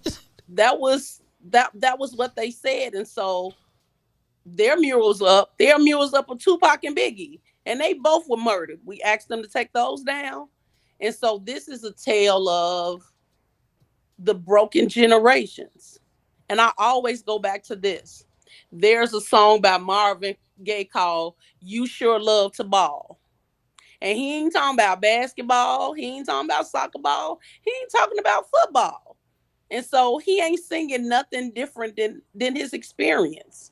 And so I asked people to vote around it. It was supposed to be a vote for people who lived in a 0.5 mile radius of the mural. But of course, we got at least 2,000 texts to say that they want the mural up. And so Shorty's run the digital world. I'm just gonna tell you. Yes, you ain't beating them. You ain't beating them on the digital space. Period. I promise you. It's why they not on Facebook no more. They rarely on Facebook. It's why they created Snapchat and everything else. They know we not working, and they know we not working on. But at the end of the day, this man and the store owner himself is scared. He's gotten a lot of traffic. The young lady who wanted to bring forth this, and it was her idea, she's gotten death threats.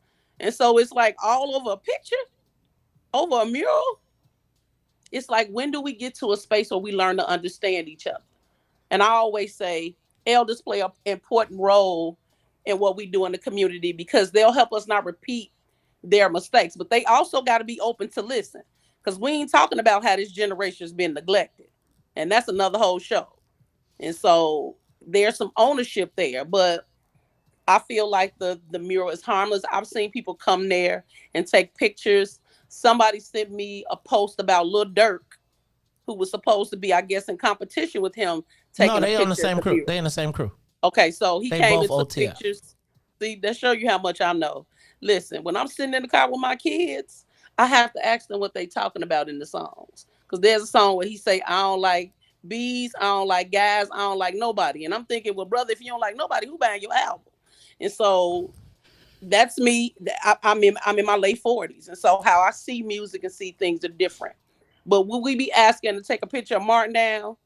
And don't act like I Malcolm gotta didn't ask you. have. I gotta hold on, because I gotta jump in right there. Okay. You compared. Are we literally comparing King Von to Martin Luther King and Malcolm X? I'm just asking. I'm asking. Are we saying that they're on the same plateau that they had? Is that what we saying? Nope. What I'm saying is, was Malcolm X always Malcolm X? So that's part of my question. Did not have any problems. So okay, but we don't put up a picture of Detroit Red. We don't put up a picture of Detroit Red. We put up a picture of Red. Okay, so that was part of what I was asking about earlier today, right? Which is, when do you become your adult you, right? And I think we often fall in love with our potential, not necessarily our reality. And I'm not going to put that on King Von. I'm going to tell you that the people that say, man, I like him now, if you were to ask them 20 years ago who I was, I could have stuck him up. I could have done any types of things. And if I never made it to here, then you judge me on where I was at. Now, I'm not tripping at all. I haven't come to a recognition. I haven't come to kind of where I feel about this. And I would even go to, when you use the NWA example, I listened to NWA without a doubt. I was out there when Tupac was like FC Dolores Tucker, when Calvin Butts was running over the tapes and the CDs and stuff in our in front of the churches and all that stuff. I remember all of it, and I remember being a young person, right? And being like, these people don't. If you were to ask me about the outgrowth of NWA now, like if I knew now what I knew then, and that's where the elder piece of it comes in.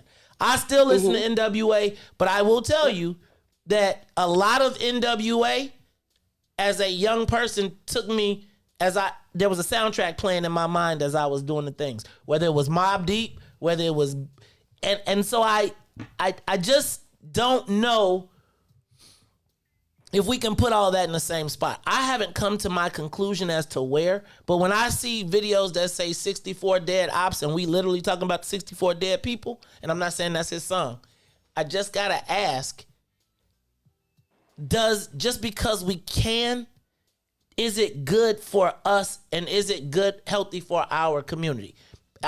It's rhetorical, but I do gotta ask that piece of it. So for me, I was a 19-year-old single mother. I was kicked out of the church. And no, I can't say I was kicked out of the church. I was put out the choir. I couldn't be an usher. I couldn't attend any of those things for something at the time that I thought was beautiful. You know, you watch TV, you want to get married and have those kids. And I did those things without getting married. Does that change who I am today? But I also don't hide from what my lived experience is. And I don't hide from about who I am. I tell people all the time, I graduated from night school and I went to Dawson Tech and barely got a certificate. I'm still Alderman Jeanette Taylor. I'm still the person that went on the 34-day hunger strike. I'm still the person that, since I've been 19 years old, I've been organizing in schools, and that's not what I call it. And so, but you can learn from my lived experience. And so, are we upset at King Von for talking about his lived experience? Now, he talks about selling drugs. He talks about all of the problems in the community. He talks about killing. Nobody is saying that that's right. but that's his lived experience. To see, we so busy, we want a rainbow technicolor stuff. That's his reality of living in Parkway. There was a young lady on the call who said, I don't know why we having this meeting. We need to talk about what's behind the gates, not what's outside of the gates. We still having problems. And she is absolutely right. Why is this even a conversation?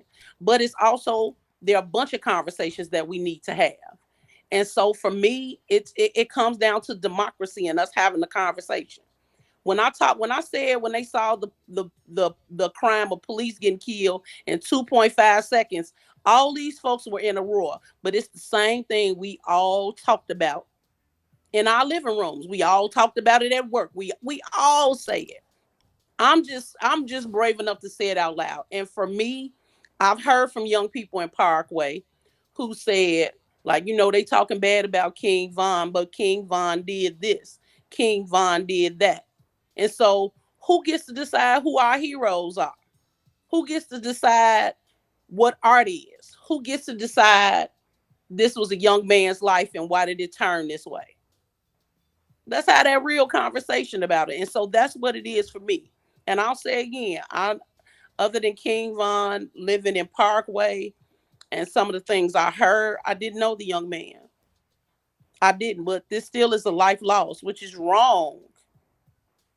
And so for me, the man who put it, or who the store owner who allowed it, was just paying honor to a young man he watched grow up. Ma'am, I think it's art, right? So I think that murals are murals are murals. I don't necessarily know, because if I didn't know who King Von was, I'd drive by it and be like, oh, that was pretty cool, right? I think it's a great piece of art. I am curious when we say how do we pick our heroes, right? It's just interesting, because it's funny to see that the police say that they're heroes every day. It's like almost like I almost feel like we got the Robin Hood kind of sort of mentality. And it's all good. I want to have this conversation, Alderman, and I appreciate you giving the community the option, right? Because I think there's two different sets of people, right? There's the people that live it and are in the life. There's the people that are forced to live it, right? In the life that exists. And I was thinking about a lot of people who was like, let it stay up, let it stay up, let it stay up. Don't necessarily and wouldn't necessarily send their kids or want their kids to have the same experience. And so it's oftentimes interesting to me when we'll pull up stakes and go somewhere else and then be like, let them have it, because I don't want that, but everybody should do it. And I almost feel like it's a let them eat cake mentality, because we'll tell in certain communities, we'll allow and we'll glorify and we'll say, but I don't want that existence for my children. Right, so we pull up and we go to the suburbs or we go wherever, and then we can rah and flag and be like, let them do it. And it's like, but I just don't want that for my kids. And so I just think it's a real interesting scenario. And I appreciate just being able to have the conversation, and we're gonna continue it. Ruthie, I know you got something to say. Come on now. She about to talk about how old I am. No, I think to me it's okay. I'm just gonna be completely honest. Come on. I don't want to talk about the King Von mural. I want to talk about the conditions in our communities that made King Von even rap about the stuff he was rapping about. I want to talk about the record companies that promote the music. So I think all this outrage is misplaced, and I wish we would use this same energy to provide some type of resources and some type of guidance and mentorship to these young people. So let's do that in the next break. We're going to talk about it when we come back. Alderman Jeanette Taylor, thank you for coming on. I appreciate you. You know you're my best friend in my head, always giving us something to think about. What you got to tell the people before you go? It's to what the young sister said. He's rapping about some conditions that we've allowed to happen. And the folks who own Parkway is related Midwest. Who about to get the casino? Who about to be rich again? Who about to get the $1 billion development? And then was talking about they was going to sell it. But when we started talking about co-opting it and getting people to co-manage it, they didn't want to hear it, because that was my proposal. Folks in that community, if they had ownership, and it was once a co-op, if they got co-op and had a management company, just the management, it would change the game. But when I started talking that and other electeds was on board with me, they pulled it off the market.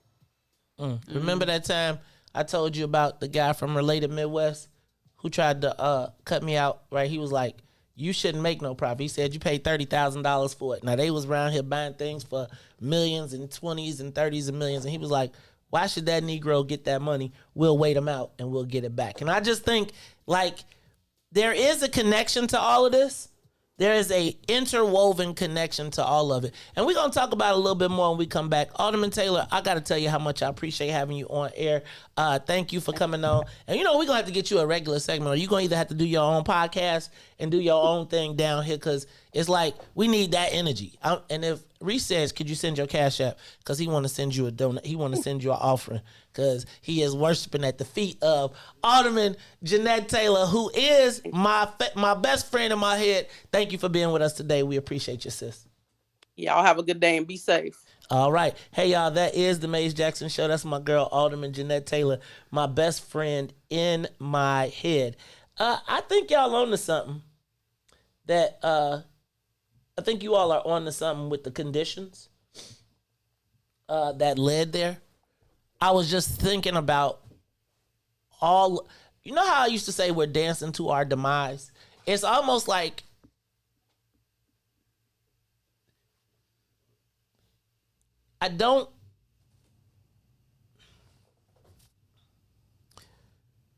I wonder,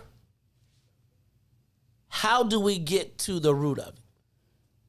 And I think there's two things, right? Because I think there's the immediacy of what's actually happening on the ground, and then there is the infrastructure that feeds that, right? Remember when I told y'all about Lear Cohen going to YouTube, and he was the dude who offered Chief Keef the multi-million, and it became the path out, and then he kind of whipped this whole thing up into a frenzy. You don't necessarily hear this same type of stuff on the white stations, right? You don't really see it pushed into into their communities. And if it is, there's an understanding that there is an understanding for their youth that that's a movie. And I feel like for us, it's promoted as a reality. Because it is the reality of some of our children and some of us in our communities. But we don't want to talk about that. We can. Let's talk about it when we come back. Let's take a quick break. It's the Maze Jackson Show. We'll take a quick break because I talked through my bathroom break. And then we'll be back. It's the Maze Jackson Show. The Maze Jackson Show. We'll be back after this break.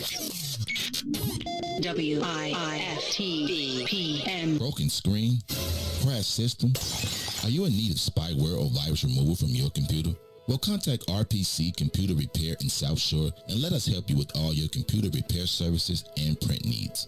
Need office or print production services, copies, scans, fax, or even notary service? Then stop by and support RPC Computer Repair and Print Shop, located 1741 East 71st Street in the 71st Street corridor, newly revitalized South Shore areas, and let RPC be your one-stop shop, where we believe RPC is your PC. RPC Computer Repair is also a UPS access point where you can drop off and pick up your important packages. So let RPC be of service to you.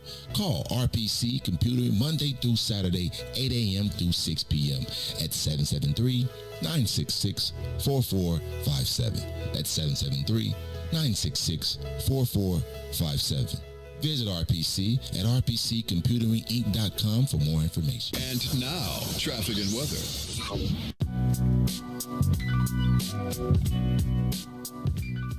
Good morning. What's in it for the Black People Media family? The time is now 7:54 a.m. and I'm Reese the Ruler with your Chicagoland area sports weather and traffic update. In sports, the Chicago Cubs finished their series up against the Cincinnati Reds in Cincinnati. The Cubs will homer 3 times and beat the Reds 7-1 as they make that 2 in a row now. The Chicago White Sox beat the Oakland A's. Robert will get 3 hits and 2 RBIs, and the Sox will win 3-2. On the traffic, on the Kennedy, O'Hare to the Loop is 33 minutes. Outbound to O'Hare is 28. Eden inbound from Deerfield to Exchange is 40. Exchange to Deerfield will be 32. Eisenhower. Thorndale to the Loop is 48. Accident on the way back, so back to Thorndale will be 60. On the Stevenson from I-355 to the Dan Ryan is 42 minutes. Outbound will be 34. The Bishop Ford from I-80 to the Dan Ryan is 37 minutes, 29 minutes back out to I-80. On the Dan Ryan is 22 minutes to the Loop, 16 minutes back out to 95th. DuSable Lakeshore Drive. South side is 7 minutes, 55th to Jackson, Jackson to 55th. The north side is still 8. That's Randolph to Bryn Mawr and Bryn Mawr to Randolph. Today's weather, it is currently 76, and today will be a high of 82 with a low of 72. Now, I'm Reese the Ruler.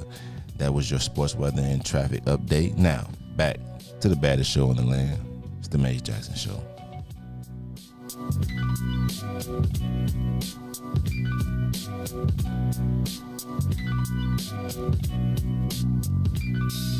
You are listening to the Maze Jackson Show. We're going to jump right back into the conversation. This is the Maze Jackson Show. I'm your host, Maze Jackson. Got my homie. Well, I can't even call my homie. I got to say Miss Ruthie Moore. Ruthie is like, she over it all. Plus, I'm not over it all. I just, we always reacting. That's my issue. We be reacting. DJ Reese the Ruler in the building, and let's talk about it. So I want to go back. Let's start with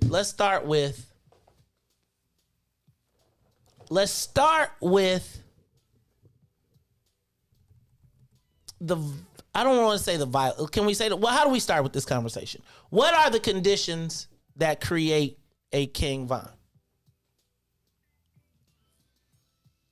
Let's say that, can we say that it's long-term disinvestment? Back up. Are there a unique set of conditions that have created what we know as O Block and, let's say, Tukaville? Let's just use those two as the examples. I know that there's more places. Yes. Drill is everywhere. Yes, and there's a capitalistic infrastructure set up that supports it. And we so far gone. So let me back up. Have we always been in this place? Yes. Black people have been exploited for a long time. These are talented young people. They've been exploiting our talents. I'm backing up, though. Would we say that any of what role? So let me back up, because I feel like I got that. I get the whole, how has life changed? Have we always been, has this level of violence always existed for Black folks within our communities? Reese, you're saying yes. So it wasn't different for your grandmother? Probably, I mean, she yes or lived no? a different type of, you know what I'm saying, like hers was like lynching and everything, but it was still the same type of violence, but like it's the same thing. But if it was lynching, they was getting lynched by Black people? No, by white people, but I mean it was still violence. Like I think like now what it is we so quick to like judge the youth, but it's like I thought you learned how to become like who you are from your upbringing. So when you blame the youth, my question is where was you? Where are the older people blaming the youth? First of all, I'm not blaming anybody. No, like I'm just saying, like that's when they be like, I blame the youth. How do they learn? You know what I'm saying? It's a disconnect. All I hear is older people say, these kids so far gone. So you already then gave up on the youth, and now you sitting in your comfortable chair talking about it's the youth out here, but you out here doing nothing to help the youth. In my life, I grew up in the hood all the time. Mm-hmm. So like when I was first born, I grew up in like a neighborhood. You was either a gangbanger or you got beat up. It was the only two choices that you had, and that's why we had to move, because my brother was getting picked on by the gang. Said either, man, you gonna get beat up every day or you gonna be a vice lord. So so that's how it is. So he made the right choice. Let me stop. I'm silly. I'm just playing. All right, I'm just playing. Okay, cool out.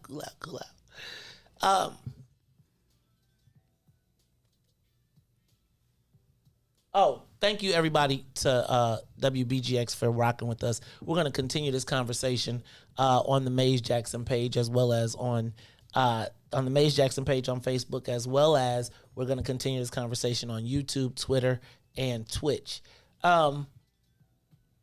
It's interesting to me because I feel like we got blended narratives. right? Do we have more to be concerned with directly now? Like, I feel like it's one thing to be worried about a white person lynching you. And it's another thing to be concerned about the conditions that have created people that don't necessarily see you as, they see you as team or ops. I also think that it's interesting. So your parents chose to move, Reese? Yeah. Why not stay in the neighborhood and work through it? What were your parents doing to make sure that the community didn't do that? Like, who came outside and said, "Nah, y'all not gonna do that, and we're gonna stand up and we're gonna fight for our community, and we're gonna fight for our son, and we're not gonna move. We're not gonna give up our neighborhood." Actually, can't win. To be honest, my grandmother, swear to you, my grandmother will get 2 church buses, and she took the whole block to Sunday school and to did it work? Bible class. Some did, but this is right off. Come on, man, this block's still going. This is on Ferdinand and Springfield. You know, if you know that area, then you know it. Like, it's still going. It was that block. I literally lived on the corner. It's kind of like no saving, but the people she could, cause she didn't just say these, like my grandma didn't judge nobody. She allowed them to say, "Hey, you know what? Let's come to church. Let's try something like different and stuff like that." So we tried, but at certain, it was like no saving it. The ones we could, we did, but the other ones, like, but they also are there unsavable? Are there unrescuable, unsavable people in your mind? Yeah, because they're groomed in that tradition. Like I know cousins that their daddy was gangbangers, their whole family gangbangers, and it's like I'm gonna be a gangbanger. Like as a kid, he like this is me, and he's still riding around with like guns and stuff. It's no saving him until he wants to be saved. I can't save him. All right, we're gonna talk about it some more when we come back. It's the Maze Jackson Show. Maze, Ruthie, and Reese. I'm gonna try and get educated over this break. Not over this break, but when we come back. Let's get some music, some news, some traffic, and some weather. The Maze Jackson Show will be back after this break. WIIFTVPM. Broken screen? Crash system? Are you in need of spyware or virus removal from your computer? Well, contact RPC Computer Repair in South Shore and let us help you with all your computer repair services and print needs. Need office or print production services, copies, scans, fax, or even notary service? Then stop by and support RPC Computer Repair and Print Shop located 1741 East 71st Street in the 71st Street corridor, newly revitalized South Shore areas, and let RPC be your one-stop shop, where we believe RPC is your PC. RPC Computer Repair is also a UPS access point where you can drop off and pick up your important packages. So let RPC be of service to you. Call RPC Computer Monday through Saturday, 8 a.m. through 6 p.m. at 773-966-4457. That's 773-966-4457. Visit RPC at rpccomputeringinc.com for more information.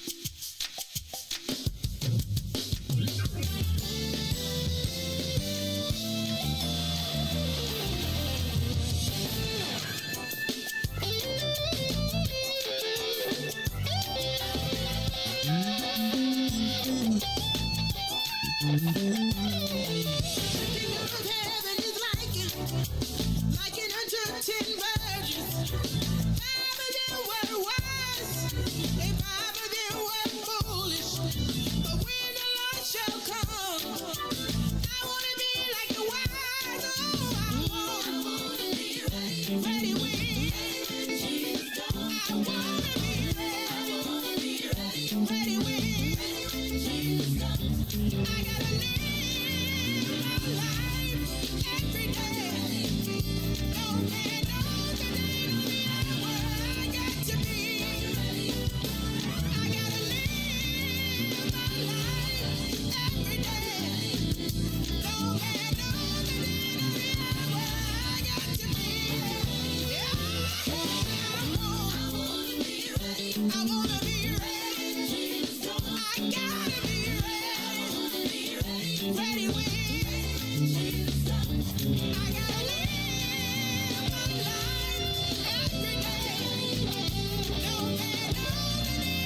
to the Maze Jackson Show.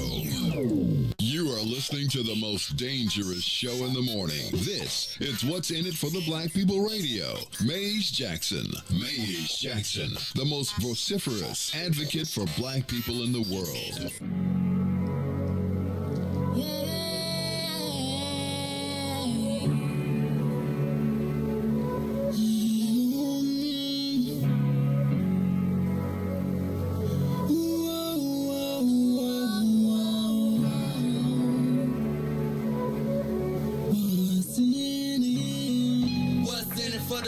People, cause economically we are not equal. Waking up to lies, can't doze no more. I told y'all, yeah, this is a dangerous show. Don't go to church if you ain't trying to help us. Don't even try to be around and can't protect us. We see the lies, not other politicians. We need money and no symbolism. It's Maze, it's Sonia, and Ruthie, and Todd, explaining how we all come from God, giving us tools to beat the odds. If we're united, our movement gon' stop. If they ain't tryna help us, they ain't tryna do nothing. We gotta do something, we gotta stop running. It's time to confront the problem. Really, you expect your oppressed to solve on.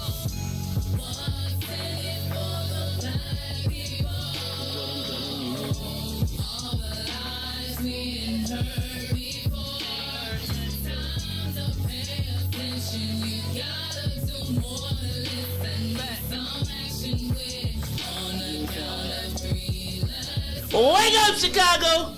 Wake up, world. This is the Maze Jackson Show. I'm your host, Maze Jackson. Got my co-host, Ruthie Moore, as well as DJ Reese the Ruler, y'all. And I want to get further into this conversation.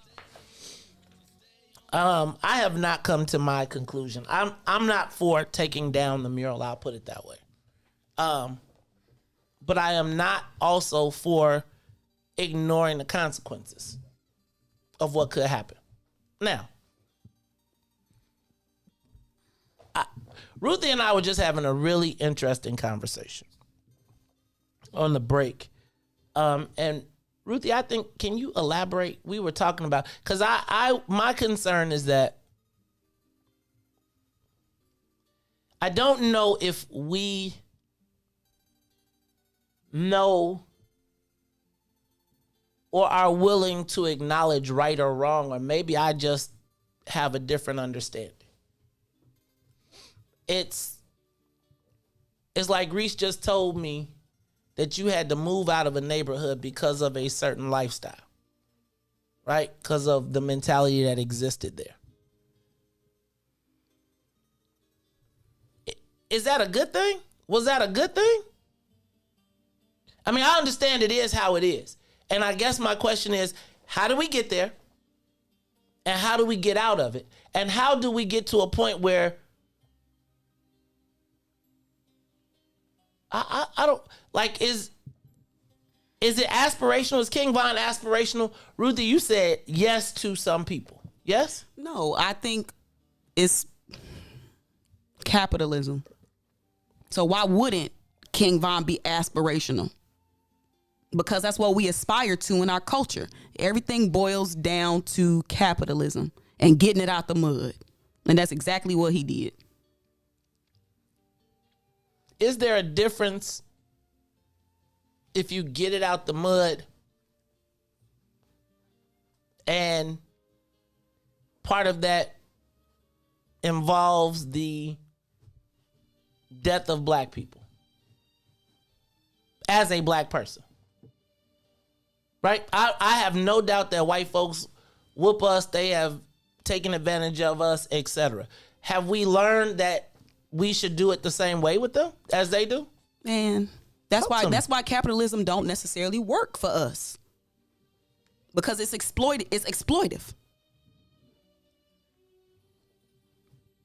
So how do we get to a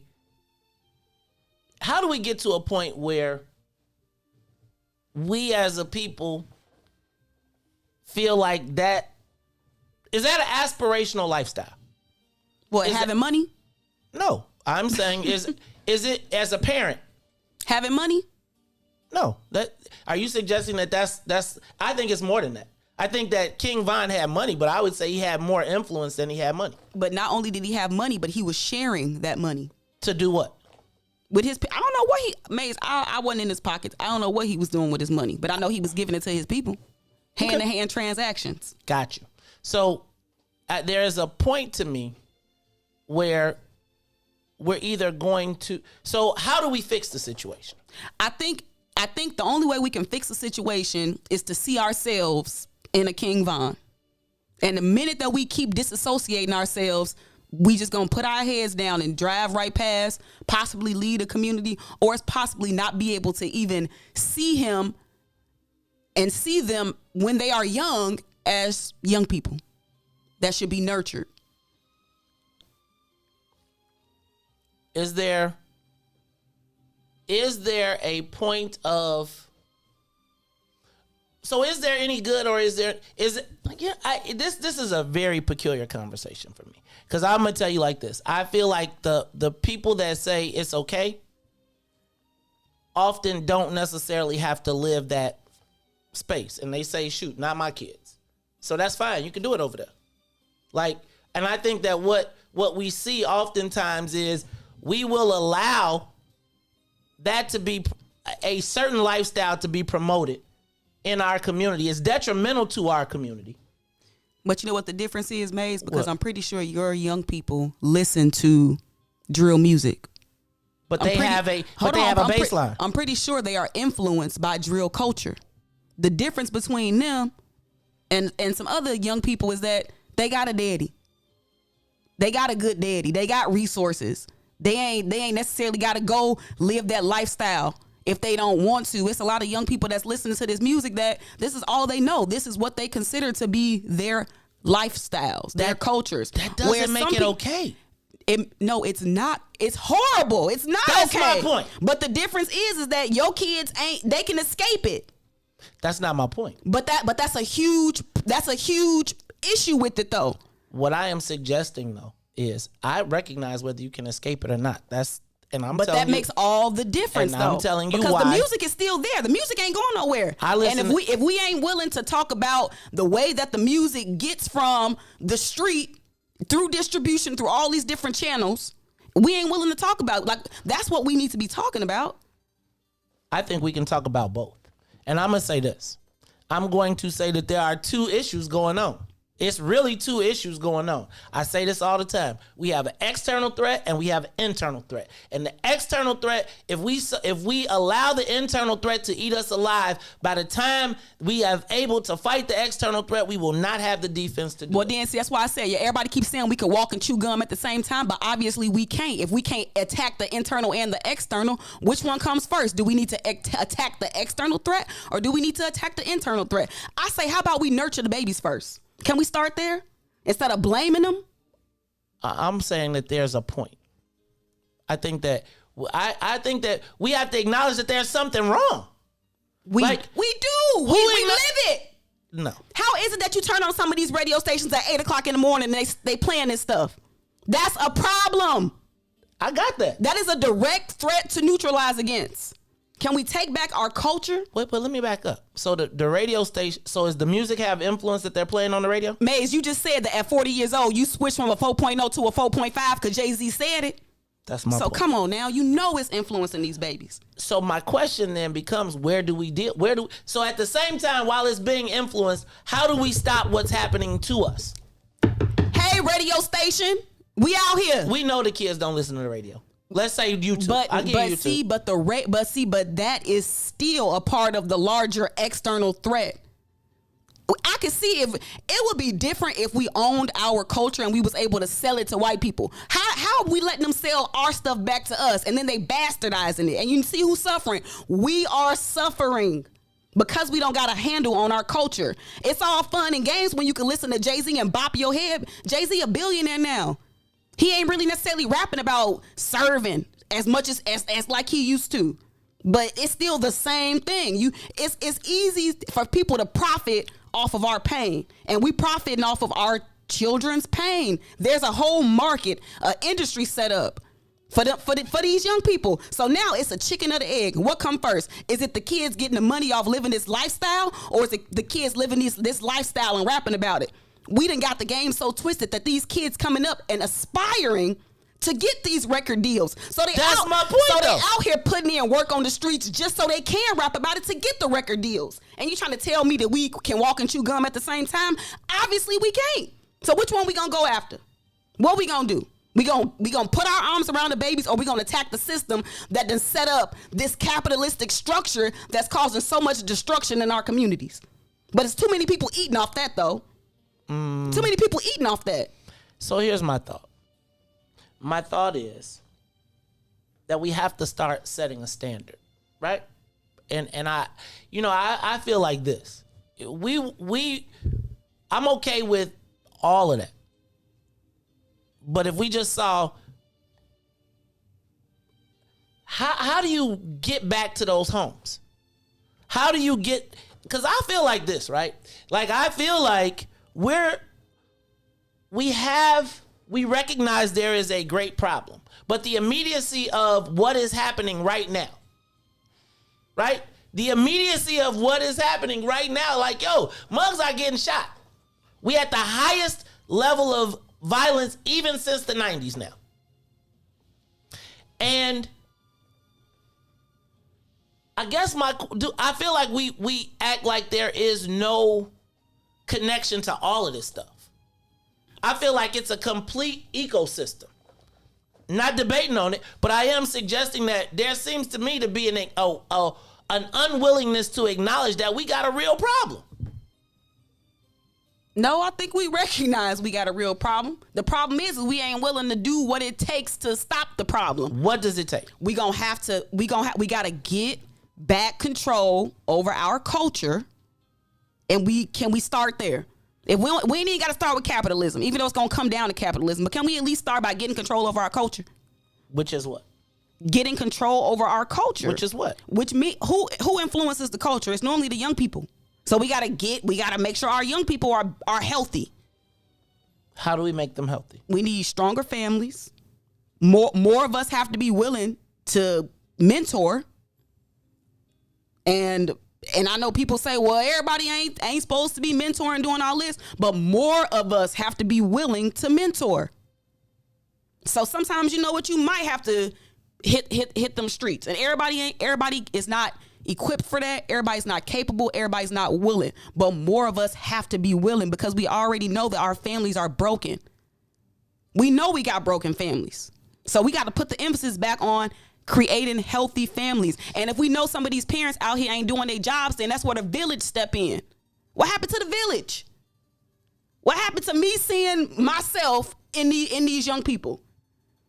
It's not their faults most of the time. And we could blame the parents, whatever, fine and dandy. But that still ain't got the daddy back in the home. That still don't got the mama making better decisions about who she lay down with. Where does that come from? So what we gonna do? We gonna just let these kids keep on rotting? No. It's the village concept. Some parents are failing. Do we really have a village? No, enough of us are too many of us are unwilling to do the village concept, which means that in spite of this young person's mama or daddy not being on the up and up, I'm still gonna step in. More of us have to be willing to do that. See, I feel like we got to acknowledge that there's a problem, though. That's what we doing, Maze. No, Ruthie, I'm saying we are. I don't think that we acknowledge that there's a problem, though. I think we do. I don't. Many of us feel helpless to stop it. And most of the time, most of us chasing capital ourselves, and we don't even got time. Because we so down so bad. Because we be down so bad. But I feel like there is a lack of acknowledgement that we got a problem. Like, I think that we'll say it's not my job. Like, if you talk to the radio station, they'll say it's music, it's lifestyle. It's not my job to raise your kids. Exactly. But that. Has this always been the case? No. When did it change? We used to, When did it change? Don't get mad. I'm just asking. When did it change? Is it the crack era? And I'm asking this because, this strangely seems like what they predicted would happen. Right? I'm not tripping, but when we hear the word super predator, right? And I'm suggesting that they knew what the outcome of the experiment was. They knew what the outcome of the crack era would be, and Hillary Clinton told you about it 20 years ago, and we know there's a problem. And I just saw Eric say, we been gone, but like, where did it go? Like, and when I was asking Reese earlier, was it always this way? I don't feel like it was always this way. I don't feel like there was always a complete disregard for our lives amongst us. And I'm not saying it's completely that way. But I think that I don't know that there was ever anybody killers. Everybody. What is it, EBK? Everybody killers? I don't know that there was a everybody can get it mentality in our community. Now, there were always individuals that were that way, but I feel like it has become almost pervasive. And if you go into certain concentrated areas, that's the way it is. Now, how do we get in there? So is it that the men of Phi Beta Sigma go and start to go, like realistically, no, you making that face. Why you make that face? Maze, you already let's not bring the Divine Nine up in this, because you already know we've been having mentoring programs. How effective have they been if we having this conversation right now? I would say that it depends on what you look at. It depends on your measurement tool. I would say that we often get measured by Parkway more than we get measured by the people that have made it out of there. Agreed. I would say that the measurement, the standard is realistically in our space not to be, you're not going. It's the get it out the mud mentality that we love so much. I told you, I don't want to walk 5 miles to go to school. I shouldn't have to. But we value that. You value that. No, I value work and dedication, right? I value that to become an expert, you don't wake up and say, I'm the expert today. I value that if you're going to be an expert, you got to put the 10,000 hours in. I do. I don't think that you just get to wake up and say, I've decided that I'm equivalent to you and that you haven't. But we living in a get rich quick society.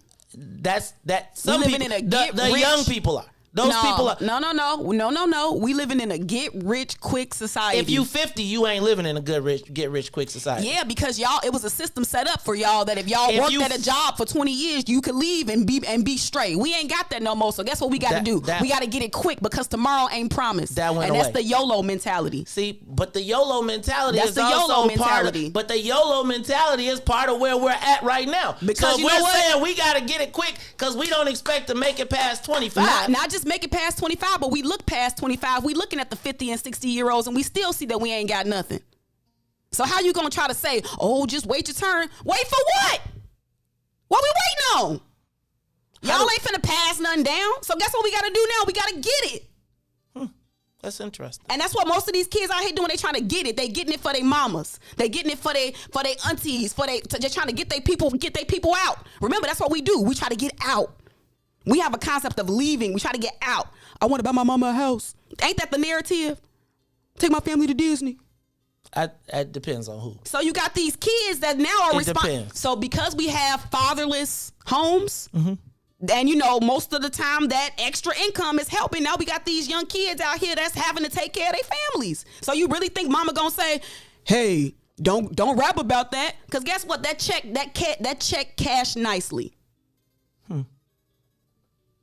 It's a whole system set up for us to sell our children to these record labels with the hopes that you're gonna be able to make a little bit of money. Yeah, I feel like that's in certain places though. I think it's in certain communities, and I think that there is I guess my question is, so how do you get the Let me put a basketball in this kid's hand. Guess what? Because we finna make it out. That's our ticket. Everybody looking for a ticket. I don't know if everybody is. And I think that, quite frankly... Maze, who ain't looking for a ticket? Nobody. No, who wants to live in poverty? Who lives in poverty? Don't take your headphones off. I'm saying, this is interesting to me, right? Because I feel like somewhere in this space,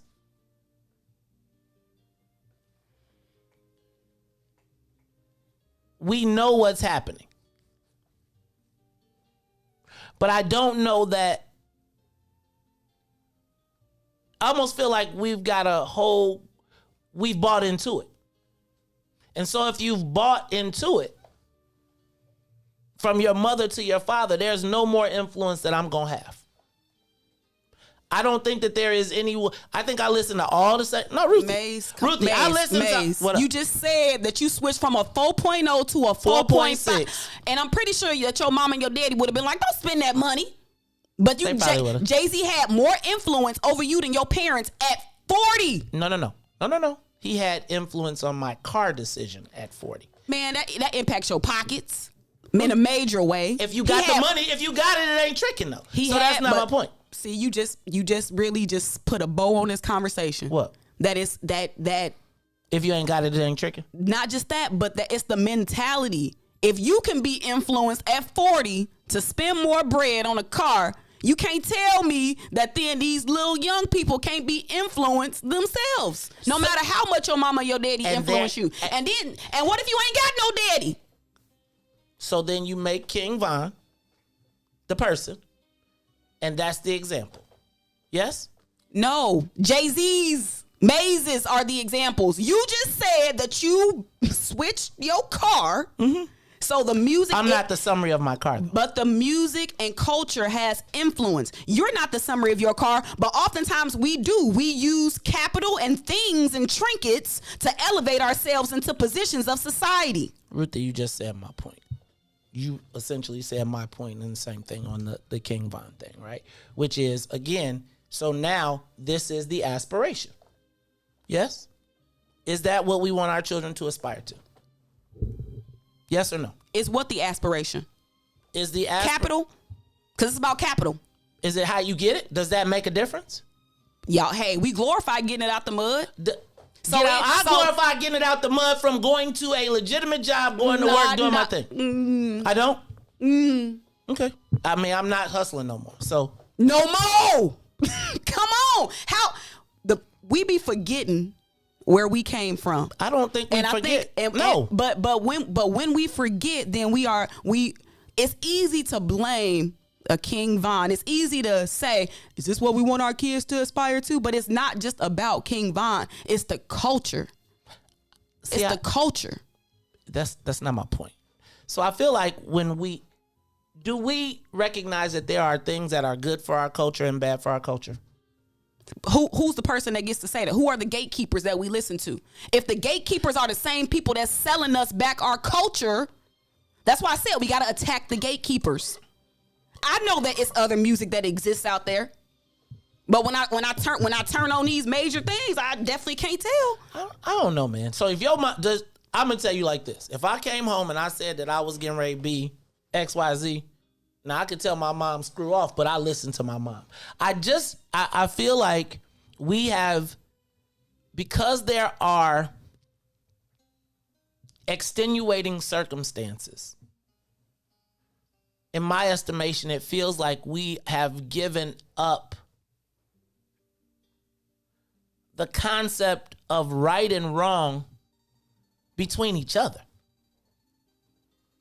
And I guess I don't know that every single person that comes from Parkway or wherever has to do that. Now, I would say this. I don't know that poverty should change your values. Now, what you got to do to survive is one thing, right? I get that. I just sometimes feel like we won't even say anything is bad for us because of white supremacy. And I just don't know what are the I do. I'm confused because I don't think that we will call a spade a spade. We'll call out white supremacy, right? I'm not tripping out at all. But there is something real happening in our communities right now. And I don't know what the age of accountability is. I don't know that. Yeah, I feel like the victims are not white folks. They're not. The people that are suffering the most from whatever is happening, whether it's the crack era, whether it's us being down so bad, is us. We're suffering from it. I don't debate Ruthie is on point. But I also suggest that there's got to be a point somewhere in us that says there is I don't know if it's a spiritual awakening, but we're not right now. It's culture. It's culture. The minute we hear white people say something about our culture, I get offended. You don't get to talk about my culture. You don't get to say nothing about my culture. But we don't have enough conversations about cultural gatekeepers. Who gets to be the gatekeepers? We don't control our culture. And until we get it back under control, the young people gonna keep running rampant, and we gonna be scared to do anything about it. How do we get it in control? How do we get our culture under control? Mm-hmm. First, by at least can we just acknowledge that there is that capitalism breeds a lot of this stuff. Self-hate breeds a lot of this stuff. But there's actual infrastructure set up to help our demise. And it's too many people eating and profiting off of it. So until we decide that, you know what, we're gonna go after these in an organized way. We're gonna go after these systems. Then if we decide we ain't gonna do that, then we're gonna have to take it back internal and wrap our arms around the babies. In spite of. And the key word is in spite of. It don't matter if your mama ain't nothing. It don't matter if your daddy ain't nothing. It don't matter where you came from, because in spite of, I'm still gonna love you. And that's what a lot of our young people need. They just need love, somebody to talk to. But enough of us ain't willing to do that. That personal mentorship is so important. It's not easy, but that's what we gotta do. Because in spite of, and we never want to get over the spot. Well, no, in spite of. It don't matter how you ask, are all young people able to be rehabbed? If you can't even have that mentality that yes, I can take one of my young brothers and sisters and turn them into da-da-da-da-da. If I can't even see that, then it ain't even no hope for me even trying. Because my mentality already messed up. Oh, they gone. I'm about to just, I'm driving past this street. I don't know. This is interesting. I would tell you that so much of our energy, in my estimation, is often focused against depreciating assets. I can love you and not like what you do. I can love you and recognize that what you're doing is detrimental to us all. And oftentimes I feel like we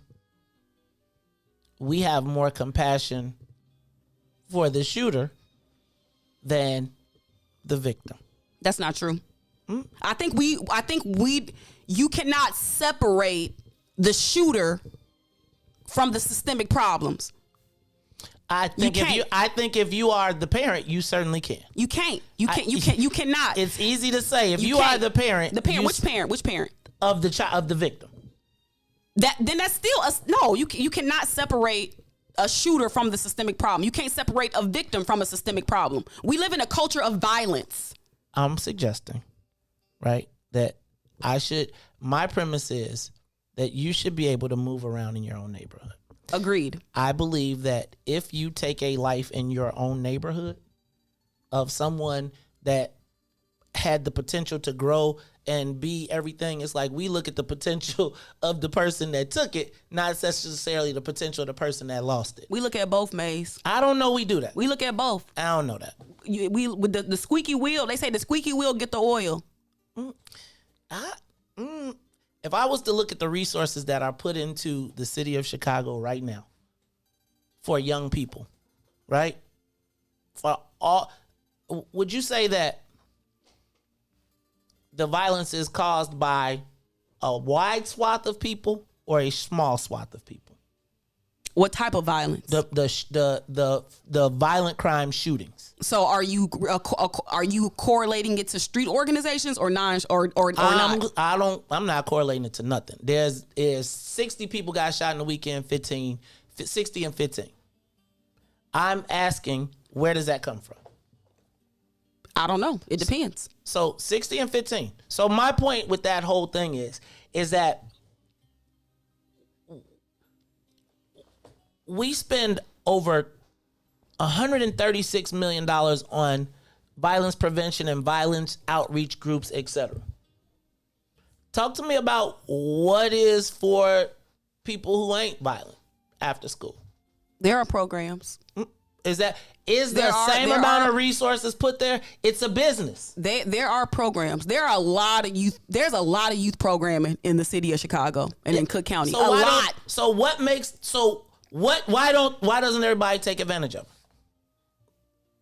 Of what, youth programs? I mean, it's just so. It depends. It might be a lack of knowledge, lack of access, lack of resources. I mean, some of the best youth programming, in my opinion, it comes with transportation to and from the program. If you ain't got transportation to and from your youth program, then you're probably missing out on some young people being able to participate because everybody parent ain't about to bring them. So it's levels to all of this stuff. Yeah, So parents don't have how do we identify? You know what? Let's take a break. And when we come back, I got to go to the bathroom. When we come back, we go finish this conversation because this is a good one. I think there is systemic problems. I have no doubt. But I'll be honest with you, walking across the street, sometimes I can't worry about the white supremacy in my calculation, right? When I'm in the one-on-one conversation or when the one-on-one, we could talk about all of these systems and everything, but when it is one-on-one with you and you come face-to-face with your reality, I don't know about the systems. We'll talk about it more when we come back. It is the Maze Jackson Show. The Maze Jackson Show will be back after this break. WIFTBPM.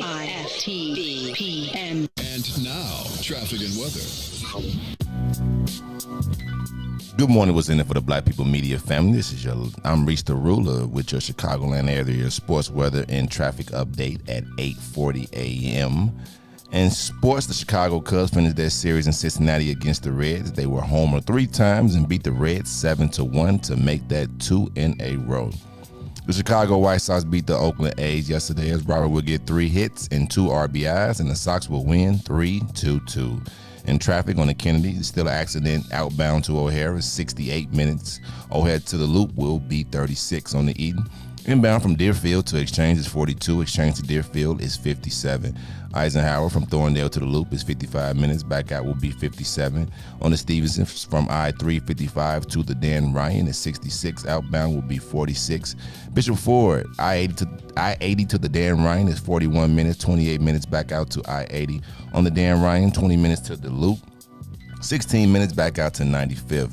DuSable Lakeshore Drive is 8 minutes all around. That's 55th to Jackson. Jackson to 55th on the north side as well. Randolph to Bryn Mawr and Bryn Mawr to Randolph. Today's weather, it is currently 79 and today will be a high of 82 with a low of 72. I'm Reese the Ruler, and as y'all getting dressed, why y'all gotta look so good here on What's in It for the Black People Radio.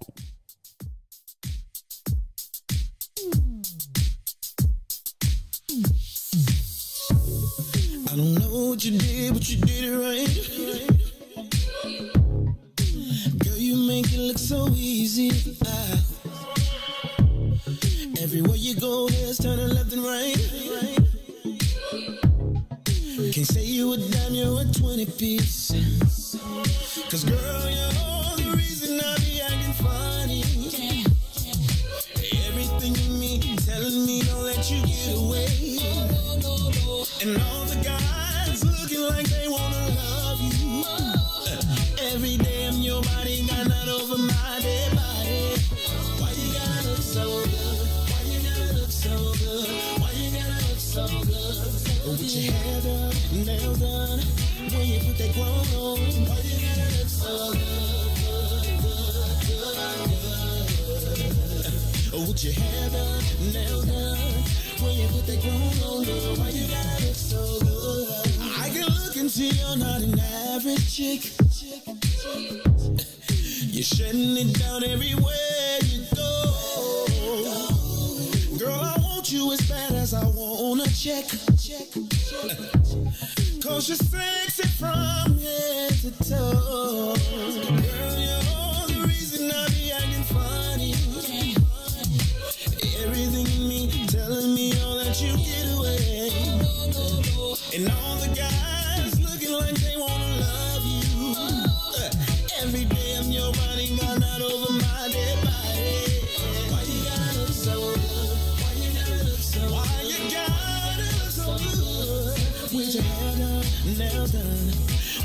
you're grown on.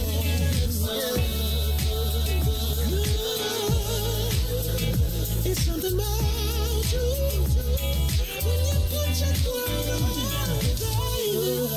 When you're waking up straight out of bed, girl, why you gotta look so good? Or when you're at the job just taking a break, girl, why you gotta look so good? In the club turning up, why you gotta look so good? On the dance floor, giving more. Why you gotta look so good? Why you gotta look so good? Why you gotta look so good? Girl, you know you be killing them when you be getting your own woman on. Why you gotta look so good? With your hair done and your nails done, when you put the grown on, girl, why you gotta look so good? Girl, why you gotta look so good? Why you gotta look so good?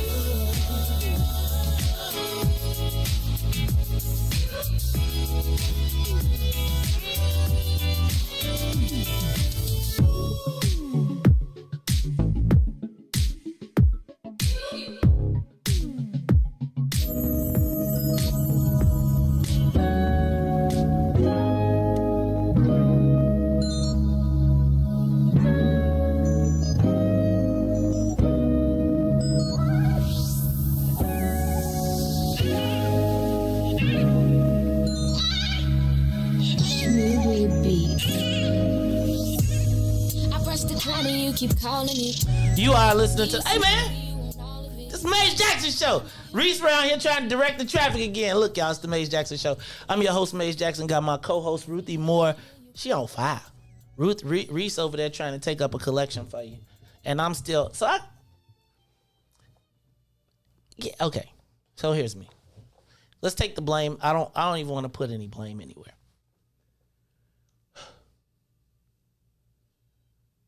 Where is our community? Are there bad things happening? Yes, no. Is this violence real or is this just manufactured? Yes or no? Both of y'all. Ruthie, yes? No? I said earlier, it's a chicken or the egg type of thing. Did the infrastructure for the capitalism to be made off of this culture exist first? Or was it just some young people rapping about their lifestyle and found a way to get rich off of it? I'm not even talking about rap at this point. That's our culture. So is rap driving the that's violence? culture? Is the culture we talking about specifically about Chicago and drill music right now? So talk to me. Is that culture driving violence? Man, is the infrastructure that finances that driving violence? That's what I've been saying. I've said it about 20 times. And until we willing to make those connections, dismantle those connections, we gon' keep on being in this cycle of not being in control over our culture. We have a specific problem here in Chicago, and I mean drill music went all across. It's all across the world now at this point. But specifically here in Chicago, you got a lot of young people that want to get rich. They're emulating the culture. Now, the problem is we don't control the culture. So is it real? Is it fake? You know how earlier we was talking on the break and you said, do you really think these people rapping about all the people that they killed and stuff? And I said, well, you know what, Maze? I don't really know at this point because it's profitable to talk about it, but it seemed kind of stupid. So I have no idea. I just know that there's a infrastructure set up that's not controlled by us, that's making these killings pervasive, that's glorifying this stuff to the point that we are literally, like, it's terroristic activity in our communities. Who's committing the terroristic activities? Not who's financing it. Who's committing it? It's just like we financed Al-Qaeda. I mean, we financed the Taliban. I guess my thing is right now, and here's where I'm at, guys, because I'm not necessarily in the vilification of the youth, right? I would tell you that if I was to look back now and you asked me, Maze, 50 years hindsight, looking back on NWA, I loved it, but I probably would say that this is an outgrowth of it, and it probably didn't. If I would have looked at it back then as a young person, shut up, C. Dolores Tucker. I think we're on a slippery slope. I guess there is a blurring to me of right and wrong. And I think we pay the price of the systemic racism, but also our, I don't want to say refusal to acknowledge it, but like the inserting of someone in between us and our youth, right? And I don't know how we get a hold of it, because I feel like there's a lot to, I don't debate that there's a system. Like, I really don't. But I don't ever think that white folks in that system that we got to dismantle are going to have a better relationship than we are with each other. I don't know that if we can't call a spade, regardless of how the spade got there, it only winds up hurting us. Because I do think that at the end of the day,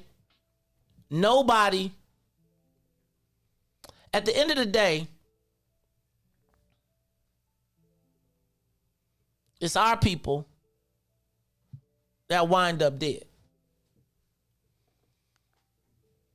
And I find myself in a weird space in this world. What if I told you that OTF, Only the Family, used to be underneath Coke Boys, which is French Montana, who's on Bad Boy. So directly correlating this drill music back up to Diddy. Do you feel a different type of way about that? Nope.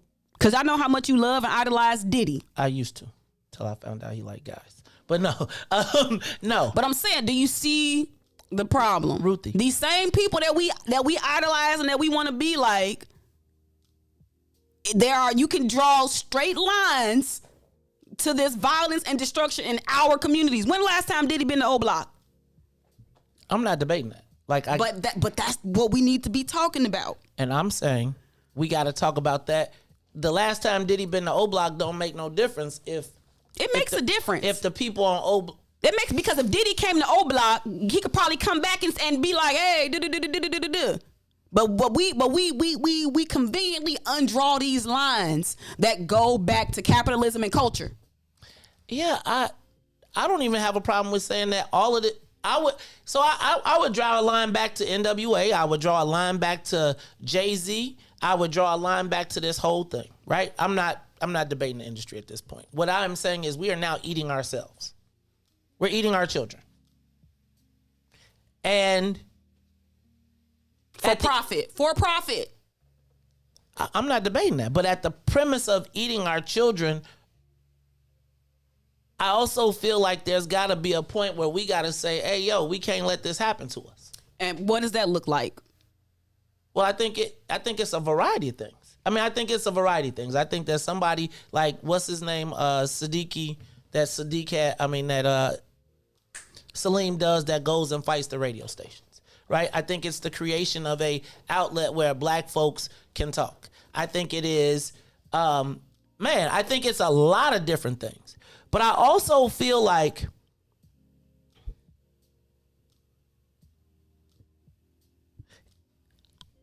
it's like we see the numbers, yo, and it's the people getting killed are us. It's like it's us. And I got you. I got the whole damn system. But the first thing I would do let me just tell you, if I was shot, the first thing I'm going to do is stop the bleeding. Well, I'm going to stop the shooter to not shoot me again. I'm going to stop the bleeding, and then I'm going to talk about the healthcare system. And I almost feel like we don't we know that it was created to harm us.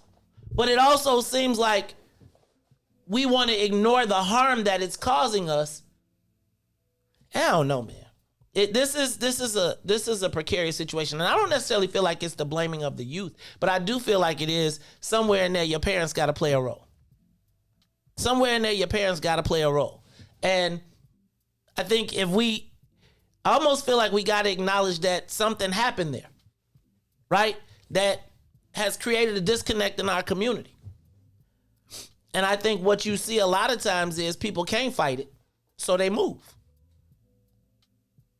Because they haven't necessarily been consumed by the system. I don't know. This was a tough one for me. I don't necessarily think you should take the mural down. That's not to me.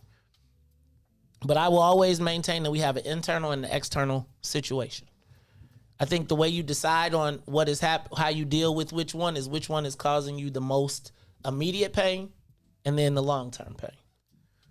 I think that these white folks have come up with a great process when it comes to this drill music, in which they create these people, they create a catalog, they kill them, now they got the catalog and the memories.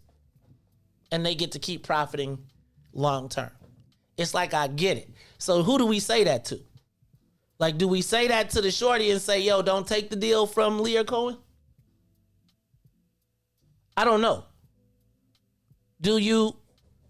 And then it also goes to, when do you come into your when do you become an adult?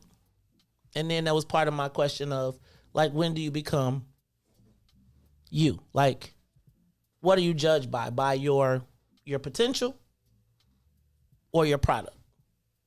Right? Those were all twisted into this thing. Is King Von the face of the culture? What is the culture? I don't know that we know that yet. I don't know. I feel like when we see, I don't know growing up if I saw 64 dead ops. I never saw nothing like that. I said, like, when I saw somebody urinating on a grave, I was like, that's stuff white people do. So maybe we have lost control of our culture. I just don't know how we get it back. Because I do feel like what has happened is, even when I was reading through the comments yesterday, we're conflicted. White folks do us in all the time.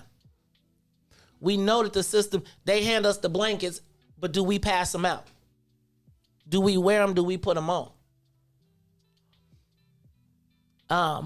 If you ain't got nothing else to cover your body up with. Right. But if long term it kills you, right? Don't worry about, be uncomfortable for a few days. Be cold. Or put the blanket on that feels warm today and it'll kill you in 3 years. It makes sense. Sadly, those are the types of decisions and choices that you often have to choose between. And I ain't gonna never vilify nobody for having to put that smallpox blanket on because they ain't have nothing else. I don't vilify you for putting the smallpox blanket on. But what I will do is, if you know it's the smallpox blanket and then you pass it to somebody else and pass it to somebody else and pass it to somebody else in the guise of you stay warm too, but it really, I'm going to kill all y'all over the course of time. Yeah, I can't. That might be the choice. And even if it was the only choices, it doesn't mean that the choices were good. I often tell you that the choices that we've had to make are between bad and worse. And again, this is not the vilification of Chief Keef. It's really, not Chief Keef. Dang, I done went all the way. That tell you how old I am. It's not the vilification of King Von. Man, Joe, I would tell you that if I was 16, 17, 18, I probably would have been trying to do the same thing, right? I would have had, I still rock a chain, right? I still tell y'all all the stories. I still had a lot of the influences. I feel like somewhere in my life, there was it's only so far I could go, right? Well, maybe not. But I don't know that I was encouraged, if that makes sense. You switch from a 4.0 to a 4.2 or 5. You're missing my point. If that ain't influence, though, that's the culture. I'm talking about the people in my life, right? Like you talking about the mentors and all of that stuff. That's what I'm talking about. And I do feel like there was someone in my life, maybe that doesn't exist, that I was like, I'm concerned about disappointing. Right? There was someone in my life who, screw a 4.0 and a 4.6. I'm talking about when I was living a life that could have led to, man, which is why I'm not vilifying the man, because I would tell you that all me and my friends, man, you can go read the newspapers and you can see the stories of what we got into. I think in my crew, and this is only I can speak for, there were guys in our crew that would go the extra level, the next step, and then there were us that was like, oh man, that might be just a little bit too much for me. Right? We can do all this other stuff. We can do whatever, but I'm not taking that step. I think what I'm hearing here is that there's not a fail-safe. Like there's not something that undergirds. It's called a safety net. And it doesn't exist for my generation anymore. Do you think it's for your generation or for certain segments of your generation? I think it's for my generation as a whole. Now, you had a safety net of a family that you say, I ain't want to disappoint them. You had a safety net with your family. Some people ain't got no safety nets. Just the same way I ain't got no work safety net, no Social Security in the future. Same way a lot of these young people don't have safety nets in their family. So they feel like they got to get it. And here's where the conversation is, right? And I'm not even tripping. Ruthie is talking from the perspective of the they, as in that gotta get it. I'm talking from the perspective of the they that they're gonna get it from. Right? The they that whose life lacks value, who for all of the circumstances and everything that got them there, the they that they're gonna confront on a daily basis isn't the white people over there. It'll be the people in our neighborhoods. It'll be the black folks, etc. And again, those lives of the people that get snuffed, ain't no on-off switch. Again. And you could switch the on and off switch because you had choices. Everybody ain't got no on-off switch. And once that switch is turned on in some of these people is drill, is over with. It's feet first in this lifestyle. So whatever energy you channel to help you to get out, that's that same energy that you should be trying to instill in these young people so that they can see a way out. And that's why mentorship is so powerful, because what made it so that you could get out? Those are the same things that a young person in that same position that you was in would need to know. It started with my parents. Everybody ain't got parents. Mentorship. It started with parents. In spite of. Because we know our homes are broken. So when we walking in, I'm saying like this. There is plenty of mentorship. I would say that more resources and energy and all of that goes to the high crime drama areas than that come to the places where there's not. My point here is the people that will come to the forefront or to the face-to-face with these choices are not white folks, they're black folks. And for the choices that they have or do not have, the life of a black person is most likely ones that's going to be impacted by it. That's it. I'm going to tell you, I do have I don't know how many of the people that are on here want to go mentor. But hey, today, do y'all want a chance? Pastor Corey Brooks services Parkway Gardens all the time. Today, they'll be packing bags. They'll be distributing food. They'll be participating in it in real life. And I guess, y'all, it's like I see every child when I see them in my interaction. It's crazy because I think all the people that worked at Maze Jack, we had almost 200 people. And often they came from challenging lifestyles.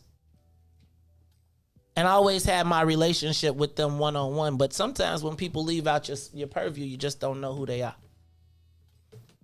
I just think, y'all, we got to make sure that we ain't the victims of our own demise. It's the Maze Jackson Show, y'all.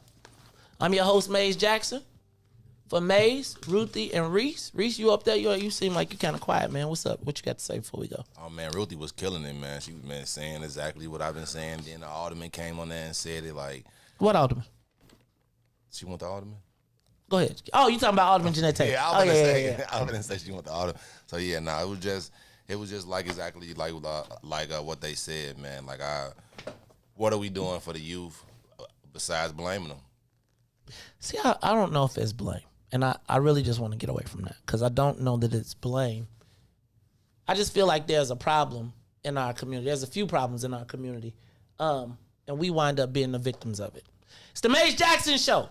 So for Maze and Ruthie, actually, twin, he has stopped the shootings at O Block. If you look at the numbers, the shootings that have occurred at O Block are some of the most precipitous falls in the city as it relates to the shootings. So don't say that, right? Corey Brooks out there putting it in. He stayed on the roof and he is there every day.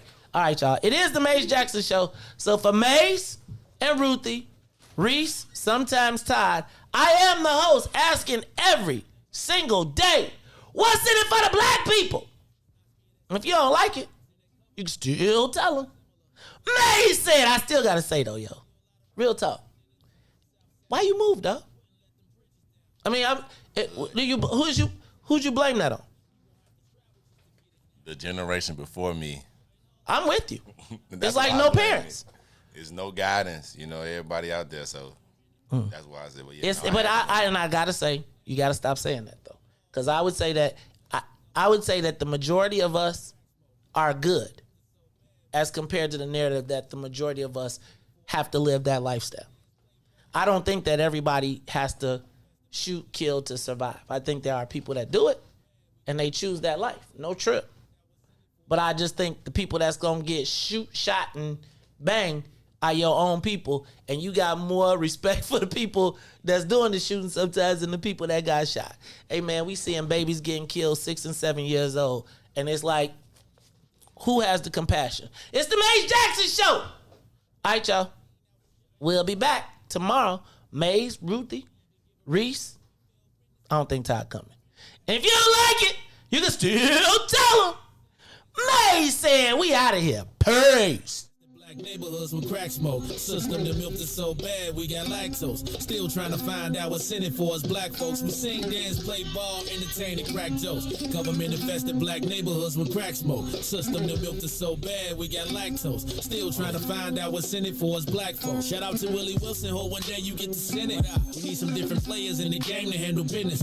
Too many shady characters like Madigan and Blago. But when you really break it down, it's typical Chicago. City full of gangsters. It's what the land was built on. Same streets with hood legends, DNA gets spilled on. Carjackers out here lurking, trying to get their